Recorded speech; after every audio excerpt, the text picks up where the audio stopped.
এই হলো অবস্থা। কোরআন তেলাওয়াত যদি কেউ সহি করে পড়তে না পারে, সহি করে তেলাওয়াত না করে, তাহলে তার বিভিন্ন দিক এবং ক্ষেত্রে সে বিরাট সমস্যার মধ্যে পড়ে যাবে। আল্লাহর কালাম বিশুদ্ধ করে আপনি যদি তেলাওয়াত না করেন, তাহলে মৌলিকভাবে আপনার তিনটা ক্ষতি হবে। আমি মাত্র তিনটা ক্ষতির কথা বলি। এক নাম্বার ক্ষতি হলো, এই যে আমাদেরকে আল্লাহ তাআলা দৈনিক নামাজ দিয়েছেন কয় ওয়াক্ত? আস্তে বলবেন না, জোরে বলেন, কয় ওয়াক্ত?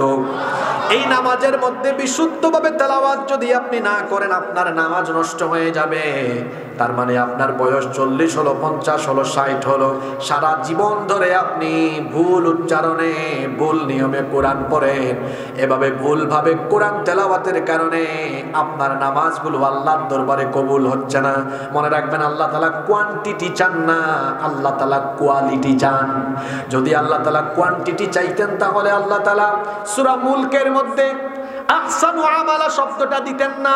আল্লাহ কি বলছেন কথা বোঝার চেষ্টা করেন। আল্লাহ বলছেন তাবারাকাল্লাযী বিয়াদিহিল মুলকু ওয়া হুয়া আলা কুল্লি শাইইন কাদির আল্লাযী খালাকাল মাউতা ওয়াল হায়াতা লিয়াবলুয়াকুম আইয়ুকুম আহসানু আমালা ওয়া হুয়াল আজিজুল গফুর।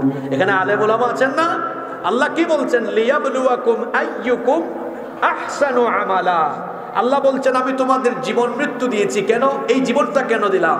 যাতে আমি দেখতে পারি তোমাদের মধ্যে কে কত বেশি নেকামল না কত উত্তম আমল।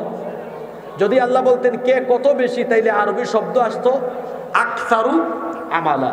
লিয়াবলুয়াকুম আইয়ুকুম আকসারু, আরবিতে আকসার শব্দের অর্থ হচ্ছে কেউ অধিক বেশি আমল করে।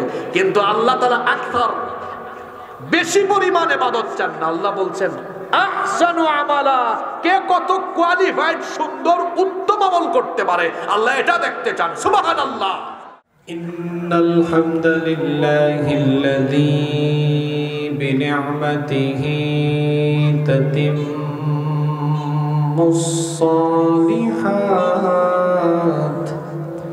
আল্লাযী আল্লামাল কুরআন وأكرمنا بالإسلام وأنعم علينا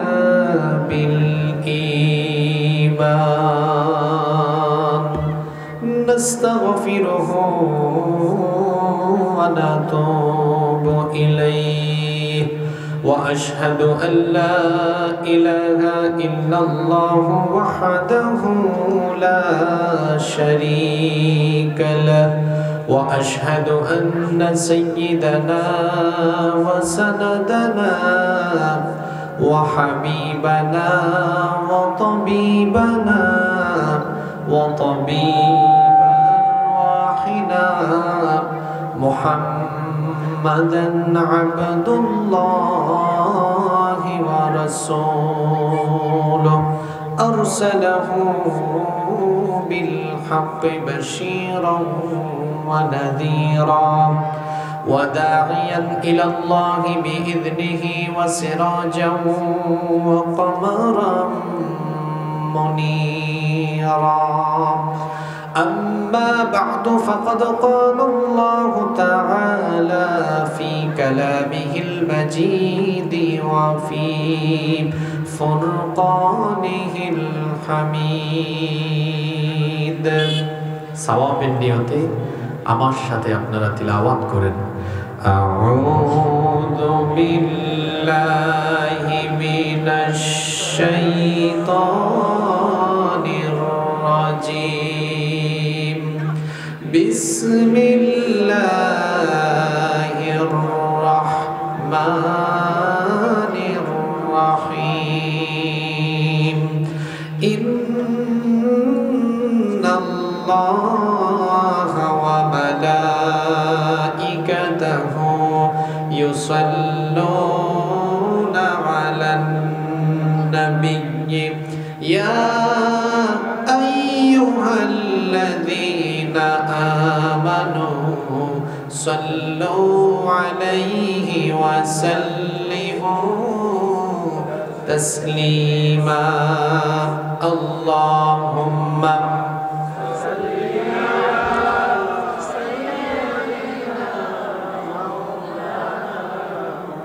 وعلى آل سيدنا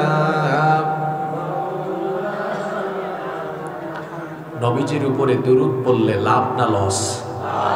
কতটুকু লাভ? আল্লাহর নবী বলেছেন, মান সাল্লা আলাইয়া সালাতান ওয়াহিদাতান সাল্লাল্লাহু আলাইহি আশরু সালাওয়াত। যে ব্যক্তি আমার উপরে একবার দরুদ পড়বে, আল্লাহ ওই ব্যক্তির উপরে 10 বার রহমত নাজিল করবেন। ও বাজি, সুবহানাল্লাহ মুখেতে বাইন নই। এখানেই শেষ নয়, নবীজি বলেছেন ওয়া হুত্তাত আনহু আশরু খাতিআত। যে ব্যক্তি নবীজির উপরে একবার দরুদ পড়বে, আল্লাহ ওই ব্যক্তির আমলনামা থেকে 10টা সগীরা গুনাহ মাফ করে দিবেন। ওয়া রুফিআত লাহু আশরু দারাজাত, আল্লাহ ওই ব্যক্তির 10টা মর্যাদা বাড়িয়ে দিবেন। তাহলে আমরা সবাই মহব্বতে আমাদের প্রিয় নবীজির উপর দরুদ পড়তে পারবো না ইনশাআল্লাহ? তার আগে চলুন, আমরা এই কক্সবাজারের মানুষ খুব ভদ্র মানুষ, আমরা এই ভদ্রতার পরিচয় সব সময় দিই, আজকেও তার ব্যতিক্রম হবে না। এই যে আমাদের মাঝখানে কিছু ফাঁকা জায়গা আছে, আমরা এটা একটু আঁটো হয়ে বসি, সবাই একটু কাছাকাছি বসি, হয়ে বসি। একটু সামনে চলে আসেন। মাশাআল্লাহ, খুব নম্র ভদ্র মানুষ আপনারা। এই তো পরিবেশ সুন্দর হয়ে যাচ্ছে, একটু এগিয়ে আসেন, এই যে ফাঁকা জায়গাগুলো পূরণ করে ফেলেন। পিছনে যারা আছেন আসেন, একটু সামনে চলে আসেন, আর একটু সবাই মহব্বতে দুরূদ পড়েন। আল্লাহুম্মা সাল্লি আলা সাইয়্যিদিনা মাওলানা মুহাম্মাদ ওয়া আলা আলি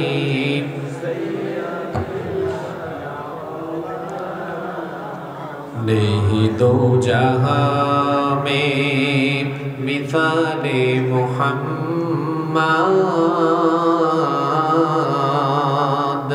जमाले खुदा है कमाले मुहम्मद नहीं दो जहां में मिसाले मुहम्मद जमाले खुदा है कमाले मुहम्मद हृदय मुहम्मद अल्लाहुम्मा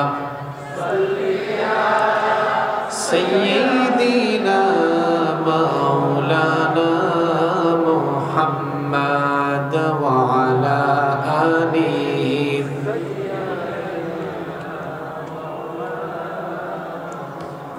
কত ব্যথা কত ভাবে সয়েছ যে তুমি, তোমারই খুনে লাল তায়েফের ভূমি।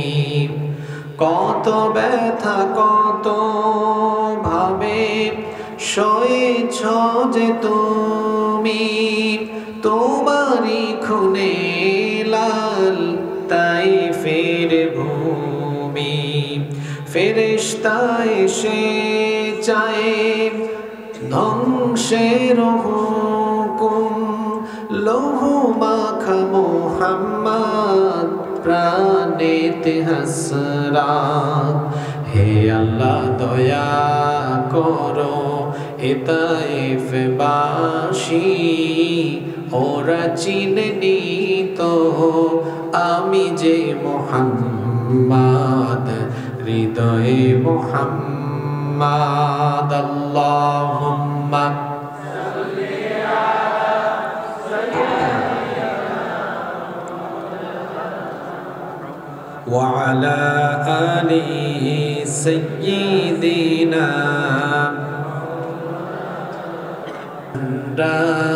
নিল যে তুলে আল আমিন, তুমি ছিলে যে সদা সকল মানুষের তরে।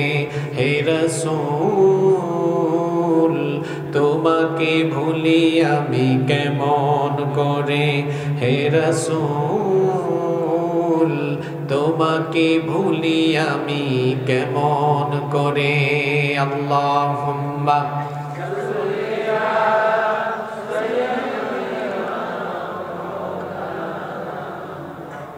وعلى آل سيدنا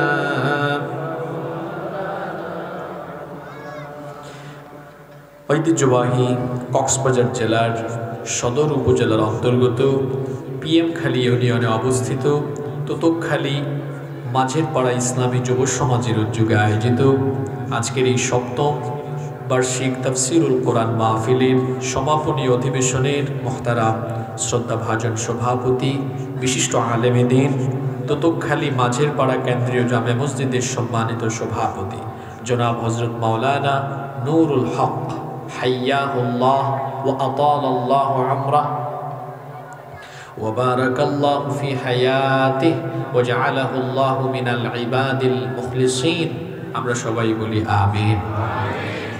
আজকের মাহফিলের প্রধান আকর্ষণ যিনি এতক্ষণ আমাদেরকে আল্লাহর কালাম সুললিত কণ্ঠে তেলাওয়াত করে শুনিয়েছেন, বাংলাদেশের গৌরব, বাংলাদেশের রত্ন, আন্তর্জাতিক খ্যাতিসম্পন্ন কারি, মাহাদুল কিরাআহ বাংলাদেশ এর সম্মানিত পরিচালক এবং আন্তর্জাতিক কোরআন তিলাওয়াত সংস্থা ইকরা এর সম্মানিত সভাপতি, আমাদের শ্রদ্ধাভাজন, আমাদের প্রিয় এবং ভালোবাসার মানুষ ফদিলাতুশ শেখ আহমদ বিন ইউসুফ আল আজহারি হাফিজাহুল্লাহ ওয়া রাআহ ওয়া নাফাআল্লাহু বিহিল উম্মাহ।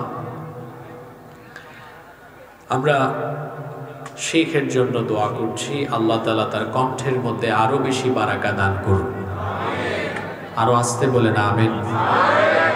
আপনারা শেখ আহমদ বিন ইউসুফ আল আজহারির জন্য আপনারা তাকে পেয়ে খুশি না বেজার? তো খুশির আওয়াজ কি ছোট হলে ভালো হয় না বড় হলে ভালো হয়?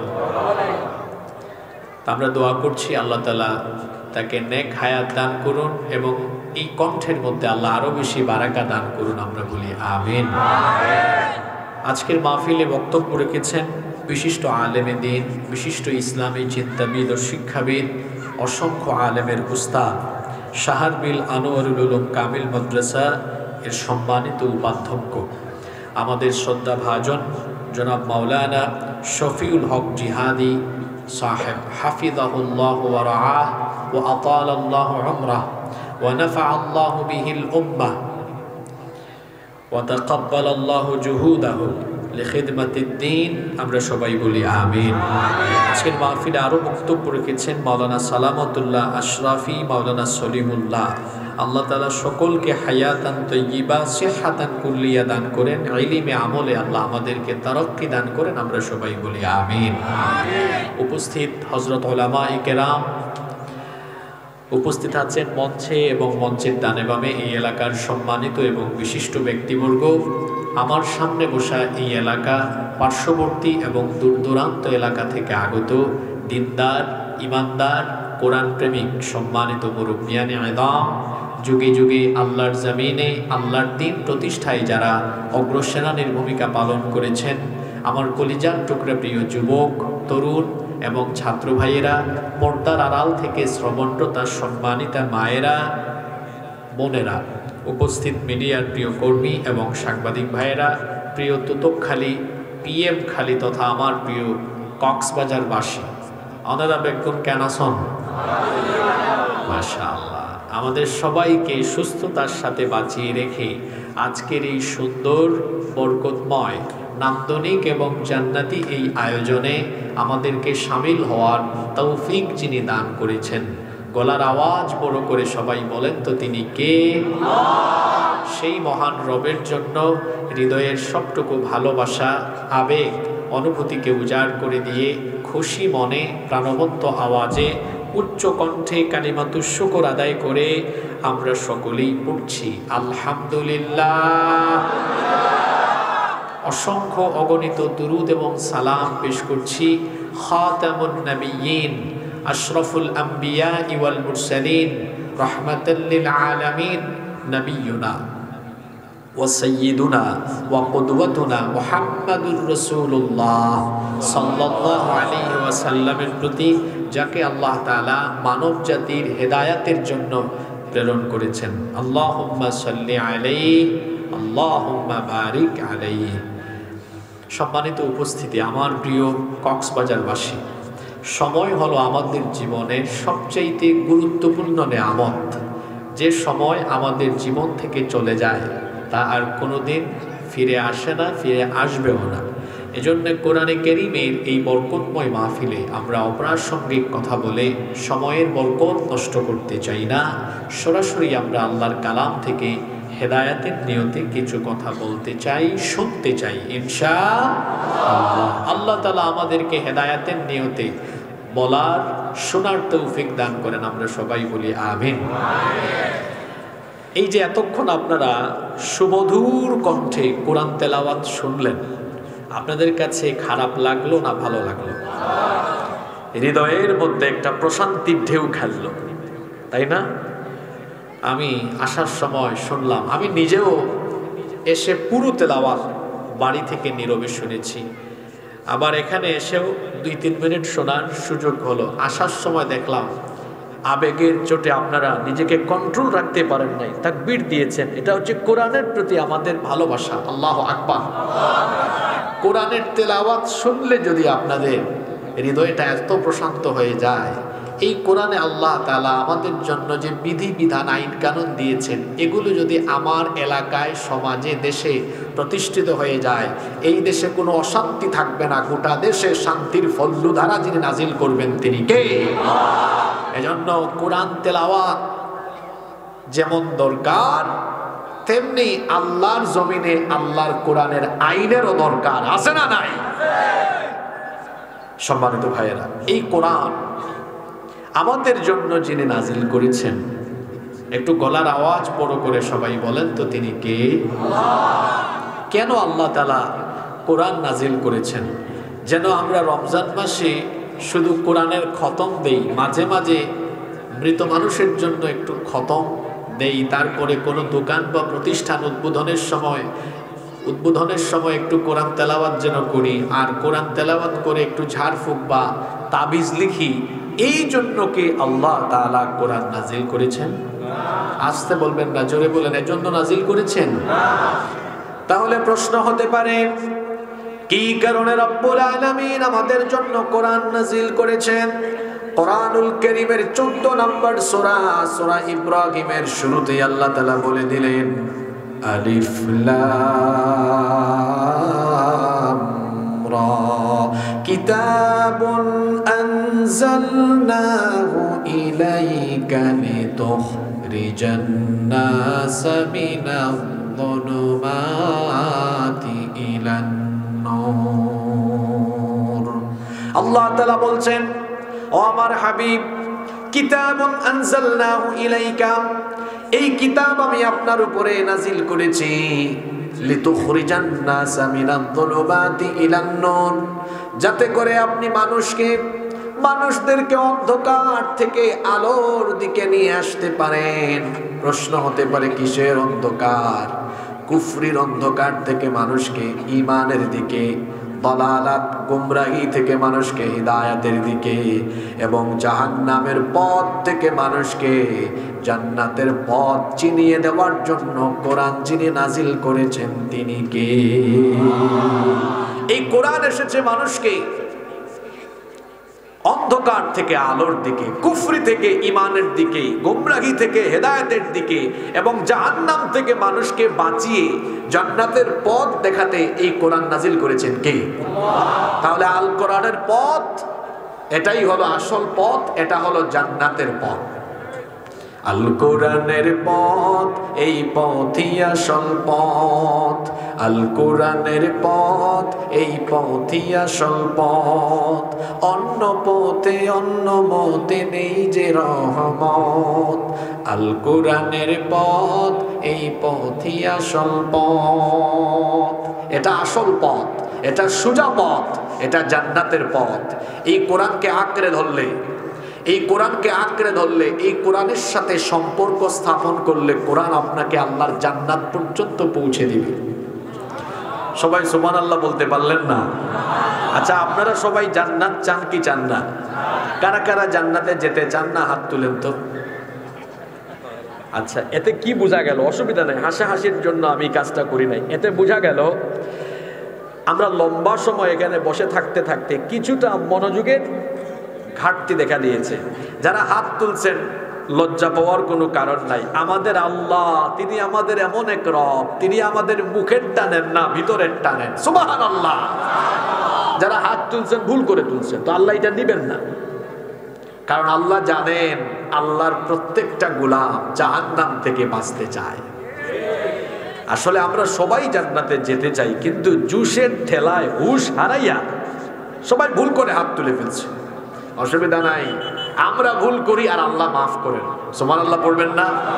আচ্ছা বলেন তো, আমাদের ভুলের পরিমাণ, গুনাহের পরিমাণ যত বেশি, আল্লাহর দয়ার পরিমাণ কি তার থেকে কম না আরো বেশি? আল্লাহর দয়ার পরিমাণ এত বেশি, হাদিসে কুদসিতে এসেছে আল্লাহ তাআলা নিজে বলেছেন, ইবনা আদম, হে আদম সন্তান শোনো, লাউ বালাগাত যুনুবুকা আনানাস সামাই থুম্মা আস্তাগফারতানি গফারতু লাক। তোমার গুনাহ যদি আকাশ পর্যন্ত পৌঁছে যায়, মন খারাপ করো না, হতাশ হয় না। তুমি এই গুনাহের জন্য লজ্জিত হয়ে আমার রহমতের দুয়ারে আসো, কারণ তোমার গুনাহ আকাশ পরিমাণ হলেও আমার দয়া আকাশের উচ্চতার চাইতেও আরো বেশি। তুমি আমার রহমতের দুয়ারে এসে ভিক্ষার হাত তুললে আমি তোমাকে ফিরায় দিব না, সব গুনাহ মাফ করে দিব। তা আমরা ভুল করলেও অসুবিধা নাই, কারণ আমাদেরকে ক্ষমা করার জন্য গাফফার আছেন। গাফফার, ক্ষমাশীল যিনি, তিনি কে? আচ্ছা, তাহলে এই যে প্রথম প্রশ্ন করে মনোযোগের টেস্ট হলো, কিন্তু শরম পাইয়েন না, আপনারা টেস্ট পরীক্ষায় ফেল করেছে। অনেকে তো আছে টেস্টে ফেল করলো ফাইনালে ভালো করে, আছে না এরকম? দেখবেন বিশ্বকাপের খেলায় বাছাই পড়বে, ভালো খেলতে পারে নাই, কোনো মতে বিশ্বকাপে গিয়েছে, তারপরে আবার বিশ্ব চ্যাম্পিয়ন হয়ে গিয়েছে। হয় কি হয় না? আচ্ছা, তো আমাদের আজকে আলোচনার শুরুতে হয়তো বা আমরা না বুঝে একটু ভুল করে ফেলছি, কিন্তু আমার বিশ্বাস এই কক্সবাজারের মানুষ, এরা কোরআন প্রেমিক, ইসলাম প্রেমিক, আলেম ওলামা প্রেমিক। শেষ পর্যন্ত আমরা মনোযোগের সাথেই আলোচনা শুনে আমরা হেদায়েতের নিয়ত নিয়ে বাড়ি যাব আজকে ইনশাআল্লাহ।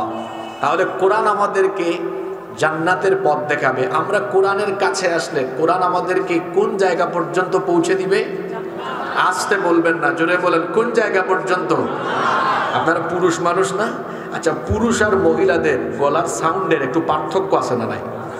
নইলে আপনাদের এলাকার মহিলারা বলবে, দেখছো কারবার তুতকখালির, হ্যাঁ আমাদের পুরুষদের কারবারটা কি? তারা তো আওয়াজ দেয় আমাদের মহিলাদের চেয়ে আরো নরম করে। তুতকখালির প্রত্যেকটা মানুষ বীর পুরুষের মতো কথা বলবে। তাহলে বীর পুরুষের মতো একটু আওয়াজ দেন, বলেন তো কোরআন আমাদেরকে কোন জায়গা পর্যন্ত পৌঁছে দিবে? যুবকদের আওয়াজ তো যুবকের মতো হয় নাই, কোন জায়গা পর্যন্ত? জান্নাত। এবার এই জান্নাতে আমরা যেতে চাই কি চাই না? সবাই যেতে চান তো? কারা কারা যেতে চান আল্লাহকে একটু দেখান তো, কারা কারা যেতে চান? মাশাআল্লাহ, মাশাআল্লাহ, আল্লাহ সবাইকে কবুল করেন।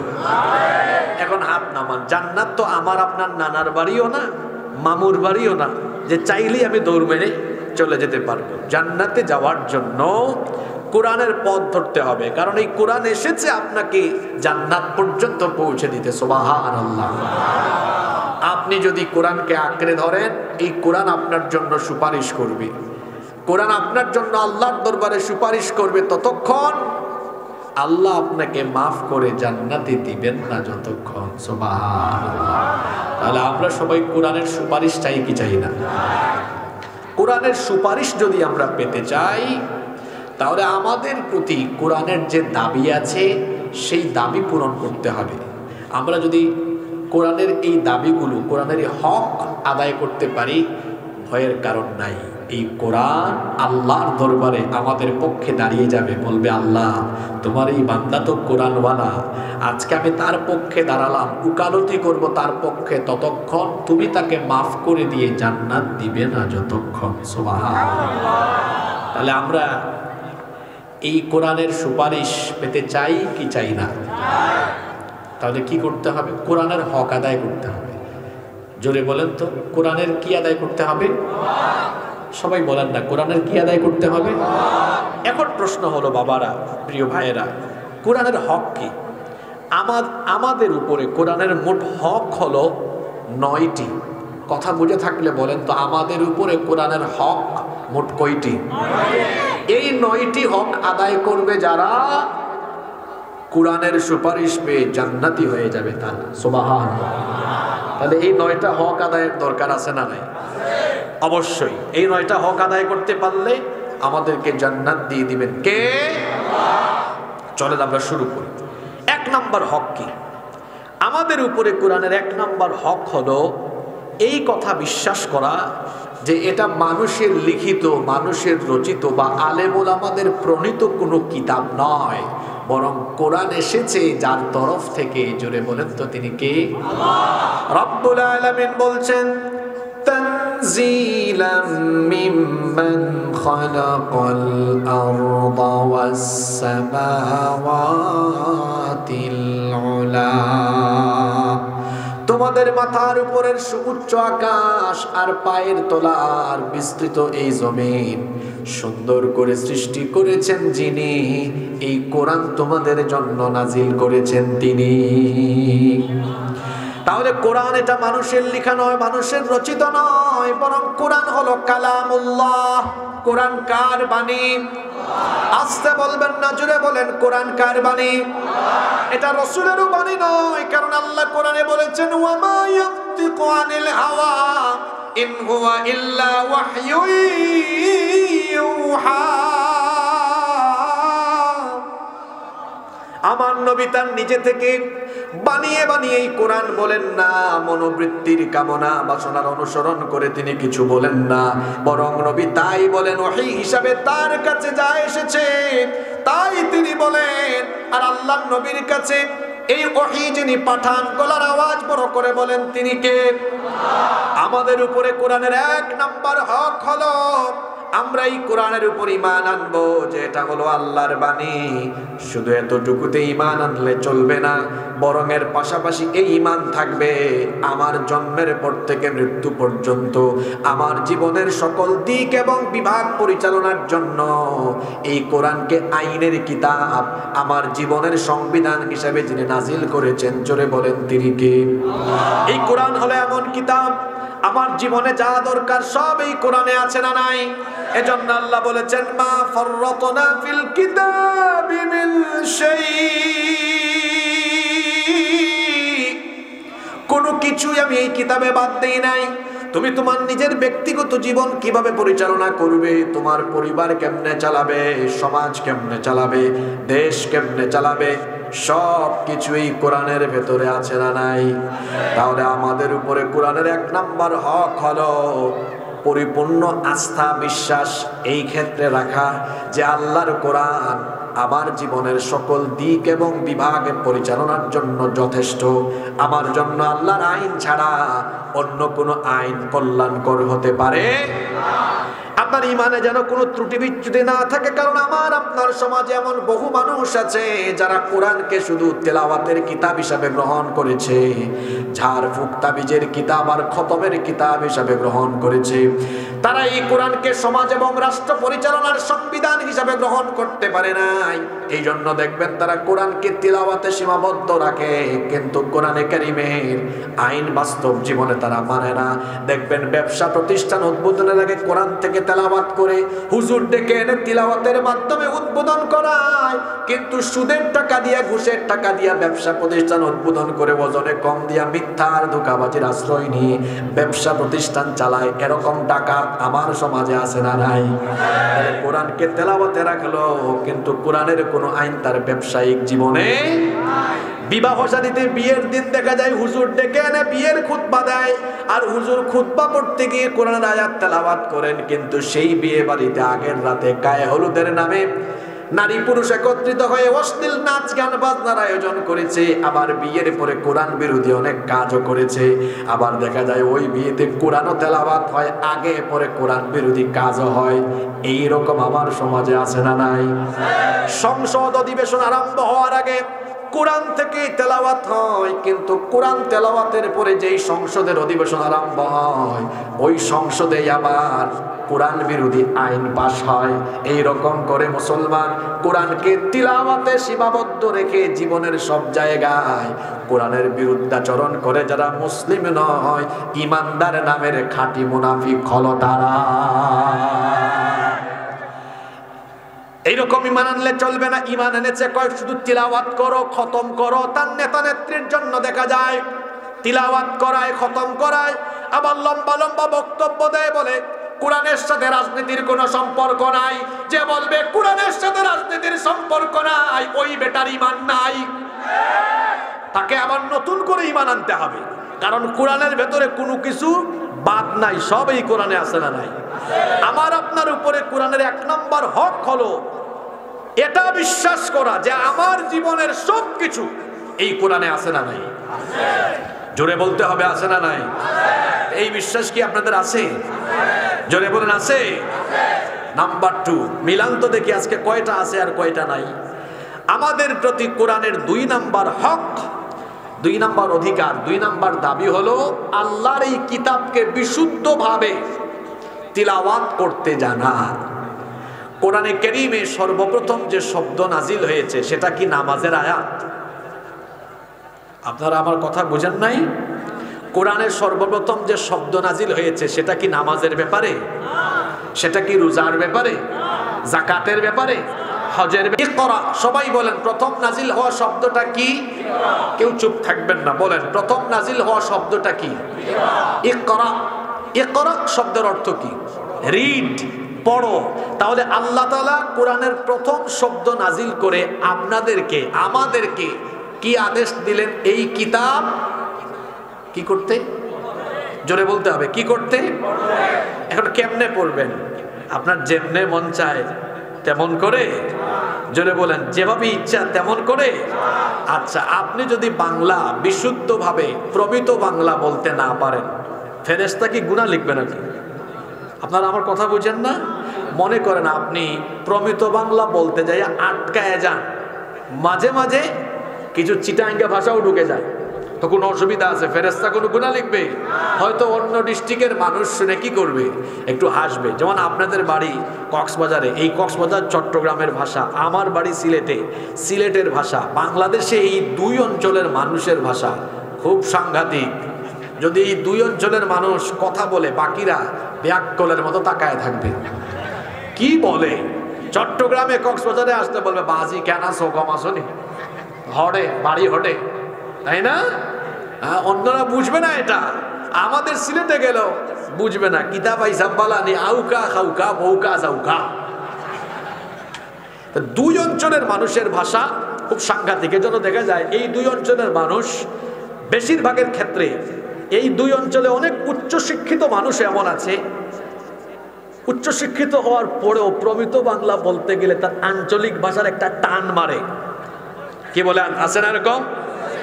আমাদের সিলেটের অর্থমন্ত্রী ছিলেন সাইফুর রহমান, উনি সংসদেও বক্তব্য রাখতে গেলে ওনার সিলেটি শব্দ ঢুকে যেত।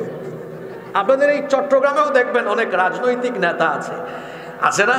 দেখবেন 4-5 মিনিট বক্তব্য দেওয়ার পরে আবার চিটাঙ্গা ভাষায় চলে যায়, মানে এই লাইনে ফিরে আসে। এরকম হয় কি হয় না?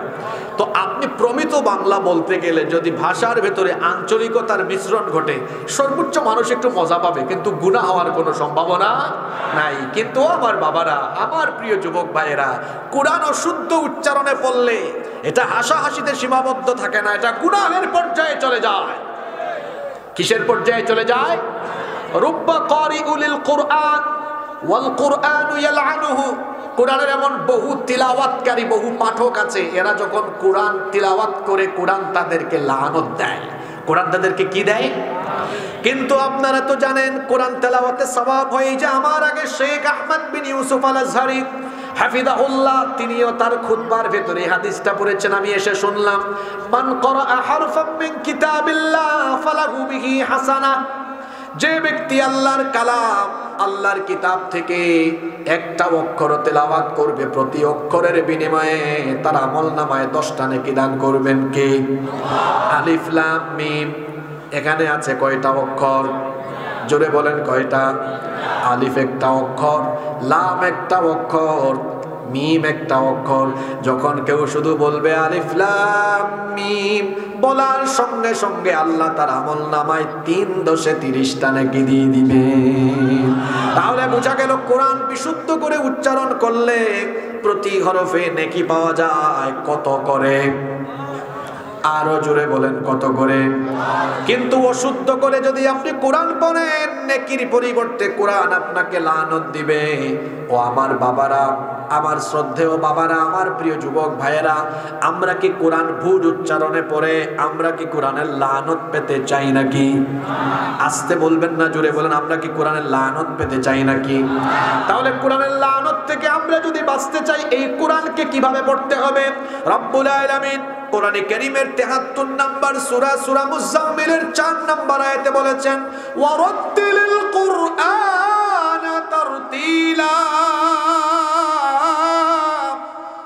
তারতিল সহকারে তাজউইদের নিয়ম কানুন অ্যাপ্লাই করে তাজউইদ সহকারে বিশুদ্ধভাবে কোরআন পড়তে হবে।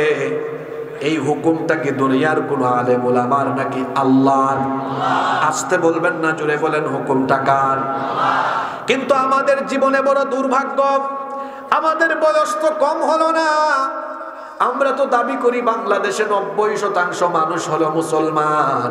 এই কথা যেমন সত্য, তেমনি এটাও সত্য যে বাংলাদেশের 90% মুসলমানের মধ্যে 88% মুসলমান এখনো বিশুদ্ধ করে কোরআন পড়তে জানে না। আপনাদের কথা কি বলবো, এই বাংলাদেশে বহু বক্তা আছে, এরাও কোরআন শুদ্ধ করে পড়তে পারে না। এই হলো অবস্থা। কোরআন তেলাওয়াত যদি কেউ সহি করে পড়তে না পারে, সহি করে তেলাওয়াত না করে, তাহলে তার বিভিন্ন দিক এবং ক্ষেত্রে সে বিরাট সমস্যার মধ্যে পড়ে যাবে।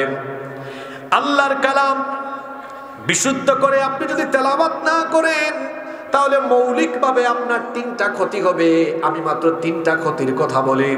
1 নাম্বার ক্ষতি হলো এই যে আমাদেরকে আল্লাহ তাআলা দৈনিক নামাজ দিয়েছেন কয় ওয়াক্ত? আস্তে বলবেন না, জোরে বলেন, কয় ওয়াক্ত? এই নামাজের মধ্যে বিশুদ্ধভাবে তেলাওয়াত যদি আপনি না করেন, আপনার নামাজ নষ্ট হয়ে যাবে। তার মানে আপনার বয়স 40 হলো, 50 হলো, 60 হলো, সারা জীবন ধরে আপনি ভুল উচ্চারণে ভুল নিয়মে কোরআন পড়েন। এভাবে ভুলভাবে কোরআন তেলাওয়াতের কারণে আপনার নামাজগুলো আল্লাহর দরবারে কবুল হচ্ছে না। মনে রাখবেন, আল্লাহ তাআলা কোয়ান্টিটি চান না, আল্লাহ তাআলা কোয়ালিটি চান। যদি আল্লাহ তাআলা কোয়ান্টিটি চাইতেন, তাহলে আল্লাহ তাআলা সূরা মুলকের মধ্যে আহসানু আমালা শব্দটা দিতেন না। আল্লাহ কি বলছেন কথা বোঝার চেষ্টা করেন। আল্লাহ বলছেন, তাবারাকাল্লাযী বিয়াদিহিল মুলকু ওয়া হুয়া আলা কুল্লি শাইইন কাদির, আল্লাযী খালাকাল মাউতা ওয়াল হায়াতা লিয়াবলুয়াকুম আইয়ুকুম আহসানু আমালা ওয়া হুয়াল আজিজুল গফুর। এখানে আলেম ওলামা আছেন না? আল্লাহ কি বলছেন? লিয়াবলুয়াকুম আইয়ুকুম আহসানু আমালা। আল্লাহ বলছেন, আমি তোমাদের জীবন মৃত্যু দিয়েছি। কেন? এই জীবনটা কেন দিলাম? যাতে আমি দেখতে পারি তোমাদের মধ্যে কে কত বেশি নেকামল না কত উত্তম আমল। যদি আল্লাহ বলতেন কে কত বেশি, তাইলে আরবি শব্দ আসতো আকসারু আমালা। লিয়াবলুয়াকুম আইয়ুকুম আকসারু, আরবিতে আকসার শব্দের অর্থ হচ্ছে কেউ অধিক বেশি আমল করে। কিন্তু আল্লাহ তাআলা আকসার, বেশি পরিমাণ ইবাদত চান না। আল্লাহ বলছেন আহসানু আমালা, কে কত কোয়ালিফাইড, সুন্দর, উত্তম আমল করতে পারে, আল্লাহ এটা দেখতে চান। সুবহানাল্লাহ। একটা গল্প শোনাই আপনাদেরকে, কষ্ট হচ্ছে নাকি? রাত অনেক হওয়ায় আপনারা কি বেজার? আচ্ছা, আমি তখন ইউনিভার্সিটিতে পড়তাম, সম্ভবত 3rd সেমিস্টার। তা আমাদের এক স্যার, উনি এখন কানাডায় আছেন। তো স্যারের বাসায় একদিন সন্ধ্যার পড়ে গেলাম, আমাদেরকে স্যার নাস্তা দিলেন। তারপরে বললেন, শোনো তোমরা আসছো, একটা জিনিস দেখাই। বললাম, স্যার কি সেটা? তিনি ওই যে ফাইনাল এক্সাম শেষ হয়েছে কিছুদিন আগে, আমাদের খাতার বান্ডেল খুললেন, পরীক্ষার খাতা। একজন ছাত্রের খাতা বের করে দেখালেন, 51 পৃষ্ঠা লিখেছে। কত পৃষ্ঠা? 51 পৃষ্ঠা। স্যার তাকে নাম্বার দিয়েছেন 1 নাম্বার, 01। কত নাম্বার? তো স্যার বলতেছেন দেখো এই ছেলেটা 51 পৃষ্ঠা লিখেছে, তার লেখার কোয়ান্টিটি পরিমাণ অনেক বেশি, কিন্তু কোনো কোয়ালিটি নাই। প্রশ্নে চাইছে একটা, লিখছে আরেকটা। তা আমরা বললাম স্যার তাহলে তো ডবল 0 দিলেন, 1 দিলেন কেন? একটু মহব্বত করলাম আর কি, এত কষ্ট করে এত পৃষ্ঠা লিখছে, কিছু দয়া দেখানো দরকার না, এজন্য 1 দিয়েছি। আরেকজনের খাতা বের করলেন, মাত্র 16 পৃষ্ঠা লিখেছে। কত পৃষ্ঠা? তাকে A+ দেওয়া হয়েছে। স্যার বললেন লিখছে কম কিন্তু লেখার মধ্যে কোয়ালিটি আছে, প্রশ্ন যা উত্তরও, এজন্য তাকে A+ দেওয়া হয়েছে। তার মানে বোঝা গেল শুধু বেশি লিখলে হয় না, লেখার মধ্যে কোয়ালিটি থাকতে হয়। সারা রাত 100 রাকাত তাহাজ্জুদ আদায় করেছেন, রুকু ঠিক নাই, সাজদা ঠিক নাই, তিলাওয়াত ঠিক নাই। আর আরেক লোক সারা রাতে 2 রাকাত বা 4 রাকাত নামাজ কোনো একটা সময়ে সুন্দর তেলাওয়াতে ধীরে ধীরে রুকু সাজদা দিয়ে আদায় করেছে। আপনার এই 100 রাকাত অশুদ্ধ তেলাওয়াতের নামাজের চাইতে বিশুদ্ধ তেলাওয়াতের 2 রাকাত নামাজ আল্লাহর কাছে বহু গুণ, অনেক অনেক অনেক অনেক গুণ দামি। তাহলে কি বুঝলেন? আল্লাহ কোয়ান্টিটি চান না, আল্লাহ কি চান? কোয়ালিটি। তো আপনার নামাজের কোয়ালিটি আসার জন্য তেলাওয়াতে ভুল থাকা যাবে? আল্লাহ তাআলা আমাকে ক্ষমা করুন, আমি এটা বোঝানোর জন্য উদাহরণ দিচ্ছি। আপনি কিভাবে কোরআন পড়েন, তামাশা করেন কোরআন নিয়ে। হ্যাঁ, আপনি বলতেছেন ওয়া ইজা লাকুল্লাযিনা আমানু কালু আমান্না। অনেককে পাইছি, কইলাম ভাই শুদ্ধ করে কোরআন পড়তে পারেন? কয় হুজুর এটা ব্যাপার হইল? আমি বললাম কেমনে পড়েন? কয় ওই যে বাজারে ব্র্যাকেটের মধ্যে বাংলা উচ্চারণ দেওয়া আছে। হ্যাঁ, আমি বাংলা দেখে দেখে কাম সেরা ফেলি। এখন বলেন বাংলা উচ্চারণ দেখে দেখে কোরআন পড়লে জীবনেও কোরআনের প্রতিটা অক্ষরের মাখরাজের হক আদায় হবে? যেমন এই যে পড়লো ওয়া ইজা লাকুল্লাযিনা, এই যে ওয়া ইজা পড়লো বাংলা উচ্চারণ, কিন্তু এখানে আলেমরা আছেন, শব্দটা হলো জাল, নরম হয় তাই না, জিহ্বার আগা দাঁতের আগায় লাগে, এটা হবে ওয়া ইদা। তারপর বলতেছে লাকুল্লাযিনা, এটা হবে লাকুল্লাযিনা। আবার বলতেছে কালু, অথচ আরবিতে 7টা অক্ষর মোটা হয়, মোটা হয় না? এর মধ্যে একটা অক্ষর হলো কফ, এটা কালু না, এটা হলো কি কলু।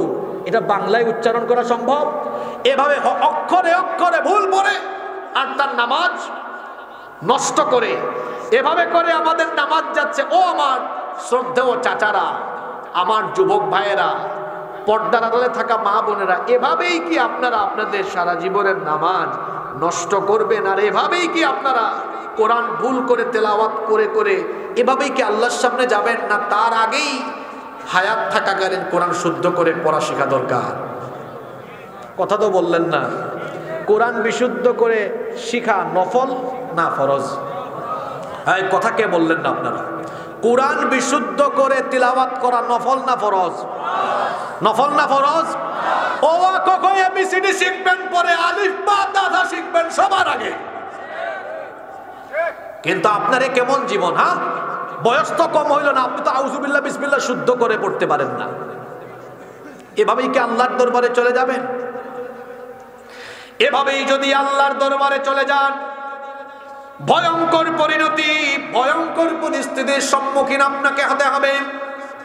কাল কিয়ামতের কঠিন দিনে নাজাত পাওয়ার জন্য, জান্নাত পাওয়ার জন্য আমার আপনার প্রিয় নবীর সুপারিশের দরকার আছে না নাই? আমরা সবাই নবীর সুপারিশ, নবীর শাফায়াত চাই কি চাই না? কারা কারা চান না দেখি হাত তুলেন। মাশাআল্লাহ, মনোযোগ আছে এখন, আলহামদুলিল্লাহ পড়েন। তাহলে কিয়ামতের ময়দানে আমার আপনার নবীর সুপারিশের দরকার আছে। কিন্তু শুনেন ও আমার বাবারা, আমার প্রিয় যুবক তরুণ ভাইয়েরা, ছাত্র ভাইয়েরা, আমরা যদি কোরআন না শিখে এইভাবে দুনিয়া থেকে চলে যাই, আমরা যদি হাসরের মাঠে দাঁড়াই, আল্লাহর নবীর সুপারিশ থেকে আমরা বঞ্চিত হয়ে যাব। কারণ আল্লাহ তাআলা কোরআনে কারীমের 25 নম্বর সূরা, সূরা ফুরকানের 30 নম্বর আয়াতে বলছেন, ওয়া ক্বালার রাসূলু ইয়া রাব্বি ইন্না কওমি ইত্তাখাযু হাযাল কুরআনা মাহজুরা। রাসূল সেদিন কিছু লোকদের ব্যাপারে আল্লাহর দরবারে অভিযোগ করে বলবেন, ইয়া রাব্বি, হে রব, ইন্না কওমি ইত্তাখাযু হাযাল কুরআনা মাহজুরা, নিশ্চয়ই আমার উম্মতের এই মানুষগুলো কোরআনকে পরিত্যাগ করেছে, আমিও তাদেরকে পরিত্যাগ করলাম। রাসূল যদি বলেন আমি এই লোকটাকে পরিত্যাগ করলাম, তার থেকে মুখ ফিরায় নিলাম, তার কোনো বাপ আছে নাকি তাকে আর জান্নাতে নেওয়ার? বলেন, কথা বলছেন না কেন? আজকের কথাগুলো কি মাথায় ঢুকে? ঢুকতেছে? ভালো করে শোনেন, এইভাবে জীবন নষ্ট করবেন না। কোরআন না শিখে দুনিয়া থেকে যায়েন না। কবরে আখিরাতে, কবরের আগে দুনিয়াতে, দুনিয়াতে কবরে আখিরাতে, সব জায়গায় লাঞ্ছনা গঞ্জনা শাস্তির সম্মুখীন হবেন। কোরআন না শিখে কবরে যাইয়েন না, কবরের মাটি আপনার সাথে ভালো আচরণ করবে না। কোরআন না শিখে দুনিয়া থেকে যাইয়েন না, আখিরাতে আল্লাহর শাস্তি থেকে আপনি বাঁচতে পারবেন না। খুব ভালো করে শুনেন, কোরআনুল কারীমের 20 নম্বর সূরা সূরাতুত তাহা 124 নম্বর আয়াত থেকে আল্লাহ বলছেন, ওয়ামান আ'রাদা আন যিকরি ফাইন্না লাহু মাঈশাতান দানকা ওয়া নাহশুরুহু ইয়াওমাল কিয়ামাতি আমা। আল্লাহ তাআলা বলছেন, যারা আমার উপদেশ সম্বলিত এই কিতাব থেকে মুখ ফিরিয়ে নিবে, ফাইন্না লাহু মাঈশাতান দানকা, আমি তাদের জীবনকে সংকীর্ণ করে দিব। মুফাসসিরিনে কেরাম এই মাঈশাতান দানকার ব্যাখ্যায় দুইটা অর্থ দিয়েছেন। এক নম্বর অর্থ তারা দিয়েছেন, আল্লাহ তাআলা ওই ব্যক্তির জীবনকে সংকীর্ণ করে দিবেন, রিজিককে সংকীর্ণ করে দিবেন, তার জীবন থেকে সুখ শান্তি কেড়ে নেবেন। বলেন তো, সুখ শান্তি দেওয়ার মালিক যিনি, জোরে বলেন তিনি কে? টাকা পয়সা ক্ষমতা দিয়ে সুখী হওয়া যায় না। কত মানুষ আছে, টাকা আছে, গাড়ি আছে, বাড়ি আছে, সুন্দরী বউ আছে, কিন্তু রাতে ঘুমাইতে পারে না, টেনশনের কমতি নাই। আবার অনেকে আছে টাকা পয়সা কম, আলু ভর্তা ডাল ভাত খায়, কিন্তু রাতের বেলা বিছানায় গেলেই ঘুম চলে আসে, ঘুমও আছে, শান্তিও আছে। বোঝা গেল সুখ শান্তি টাকা পয়সা সম্পদ গাড়ি বাড়ি নারী দিয়ে হয় না, বরং সুখ শান্তি আসে যার তরফ থেকে। জোরে বলেন তিনি কে?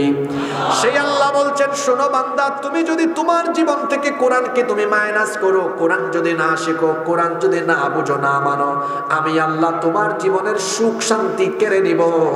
আল্লাহ যদি কারো সুখ শান্তি কেড়ে নেন, ওই ব্যক্তিকে জীবনে আর সুখী হতে পারবে নাকি? যারা কোরআন শিখবে না, এদের শাস্তি হলো দুনিয়ায় আল্লাহ শাস্তি দিবেন, এরা কখনো সুখী মানুষ হতে পারবে না।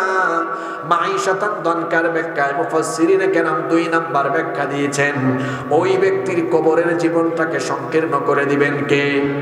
ও আমার বাবারা, আমার ভাইয়েরা, আমাদের জীবনটা হলো এমন, এই জীবনের নাই কোনো ওয়ারেন্টি, নাই কোনো গ্যারেন্টি।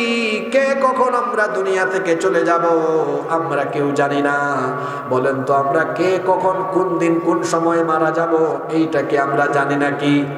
এমনও তো হতে পারে আজকের রাত আমার আপনার জীবনের শেষ রাত হয়ে যেতে পারে কিনা? জোরে বলেন, পারে কিনা? আহারে, কত মানুষ সুস্থ স্বাভাবিক হঠাৎ করে মারা যায়, এই রকম চিত্র সমাজে আছে না নাই? আমরা কবরে চলে যাব। এই যে তুতকখালিতে আপনি এত সুন্দর বাড়ি বানিয়েছেন, এটা আপনার বাড়ি নয়, কবরস্থানের কবর হলো আপনার আসল বাড়ি। এই কবরে আমাকে আপনাকে সবাইকে যেতে হবে। কোরআন না শিখে ওই কবরে যাইয়েন না। 3.5 হাত সংকীর্ণ কবর আপনার জন্য জাহান্নামের গর্তে পরিণত হয়ে যাবে যদি এভাবে আপনি কোরআন না শিখে কবরে চলে যান। আপনাকে রেখে যখন মানুষ চলে আসবে, 3.5 হাত এই সংকীর্ণ কবর আপনার জন্য আরো বেশি সংকীর্ণ হয়ে যাবে। 2 দিকের মাটি আপনাকে এমন ভাবে চাপ মারবে, এক পাশের পাঁজর গিয়ে অন্য পাশের পাঁজরে এভাবে ঢুকে যাবে। আল্লাহু আকবার। কবরেও শান্তি পাবেন না, আল্লাহর তরফ থেকে শাস্তি। আবার ইসরাফিল আলাইহিস সালাম যেদিন সিংহায় ফুৎকার দিবেন, কিয়ামতের সেই দিন মানুষ যখন কবর থেকে উঠবে, যারা কোরআন না শিখে দুনিয়া থেকে বিদায় নিবে, আল্লাহ তাআলা বলছেন এদেরকে আমি এমন শাস্তি দিব, ওয়া নাহশুরুহু ইয়াউমাল কিয়ামাতি আমা, এদেরকে আমি অন্ধ অবস্থায় কিয়ামতের দিন হাসরের ময়দানে একত্রিত করব। জোরে বলেন তো, যারা কোরআন শিখবে না, হাসরের মাঠে কবর থেকে তাদেরকে উঠানো হবে কোন অবস্থায়? সবাই বলেন কোন অবস্থায়? অন্ধ অবস্থায়। এরা যখন অন্ধ অবস্থায় হাসরের মাঠে উঠবে, তারা তখন আল্লাহকে বলবে, ক্বালা রাব্বি লিমা হাশারতানি আ'মা ওয়া ক্বাদ কুনতু বাসীরা। তারা বলবে, হে রব, তুমি আমাকে অন্ধ করে দিয়েছো কেন? আমার বাড়ি তো কক্সবাজার ছিল, আমি তো অন্ধ ছিলাম না। দুনিয়াতে যখন ছিলাম চোখে দেখতাম, চশমাও লাগতো না, পরিষ্কার চোখে দেখতাম। তুমি আজ আমাকে কেন অন্ধ করে দিয়েছো? আল্লাহ তাআলা তখন বলবেন, কাযালিকা আতাতকা আয়াতুনা ফানাসিতাহা ওয়া কাযালিকাল ইয়াউমা তুনসা। দুনিয়াতে তুমি যখন ছিলে, আমার দেওয়া এই চক্ষু দিয়ে সব দেখতে পারলা, কুরআন চোখে পড়ল না। তুমি দুনিয়াতে আমার কিতাব কুরআনকে যেমন ভুলে গিয়েছিলে, আজ হাসরের মাঠে তোমার মতো গোলামকেও আমি আল্লাহ ভুলে গেলাম। ইন্না লিল্লাহি ওয়া ইন্না ইলাইহি রাজিউন। আচ্ছা বলেন তো, আল্লাহ যদি কাউকে বলেন আমি তোমাকে ভুলে গেলাম, ওই ব্যক্তির মুক্তি পাওয়ার, ক্ষমা পাওয়ার, জান্নাতে যাওয়ার আর কোনো উপায় আছে? জোরে বলেন, আছে? তাইলে আমরা কি আল্লাহর ক্ষমা, নবীজির সুপারিশ পেতে চাই না? সবাই বলেন, আমরা আল্লাহর ক্ষমা, আল্লাহর জান্নাত, নবীর সুপারিশ চাই কি চাই না? সবাই চান, কিন্তু চাইলেও যেটা করা দরকার সেটা করতে রাজি না। তাহলে যেটা করতে হবে সেটা হলো বিশুদ্ধ কুরআন না শিখে দুনিয়া থেকে যাওয়া যাবে। সামনে রমজান শরীফ আসতেছে। রমজানকে কিসের মাস বলা হয়? কুরআনের মাস। শাহরু রমাদান, শাহরুল কুরআন। এটা কুরআন নাজিলের মাস। জোরে বলেন তো, রমজান কিসের মাস? সবাই বলেন না, কিসের মাস? কুরআনের মাস। আসুন না এই রমজান মাসে আমরা কোরআন তেলাওয়াত বিশুদ্ধ করে শেখার সংকল্প করি। এই এলাকার যুবক ভাইদেরকে আমি অনুরোধ করে যাব। গত 2 বছর আগে আমি একবার টেকনাফে নীলায় ছাত্রদের একটা মাহফিলে গিয়েছিলাম। কলেজের ছাত্ররা মাহফিলের আয়োজন করেছিল। আমি তাদেরকে বলে এসেছিলাম, এই এলাকায় একটা কোরআন শিক্ষা কেন্দ্র চালু করেন। এই এলাকায় অনেক আলেম ওলামা আছেন না? হ্যাঁ, আলেম ওলামাদেরকে দিয়ে এটা পরিচালনা করা, যাতে ঘরে ঘরে মানুষ বিশুদ্ধ কোরআন শিখতে পারে। নারীদের জন্য আলাদা করে ব্যবস্থা করেন। এই ছেলেরা আমার এই আবেদন রাখলো।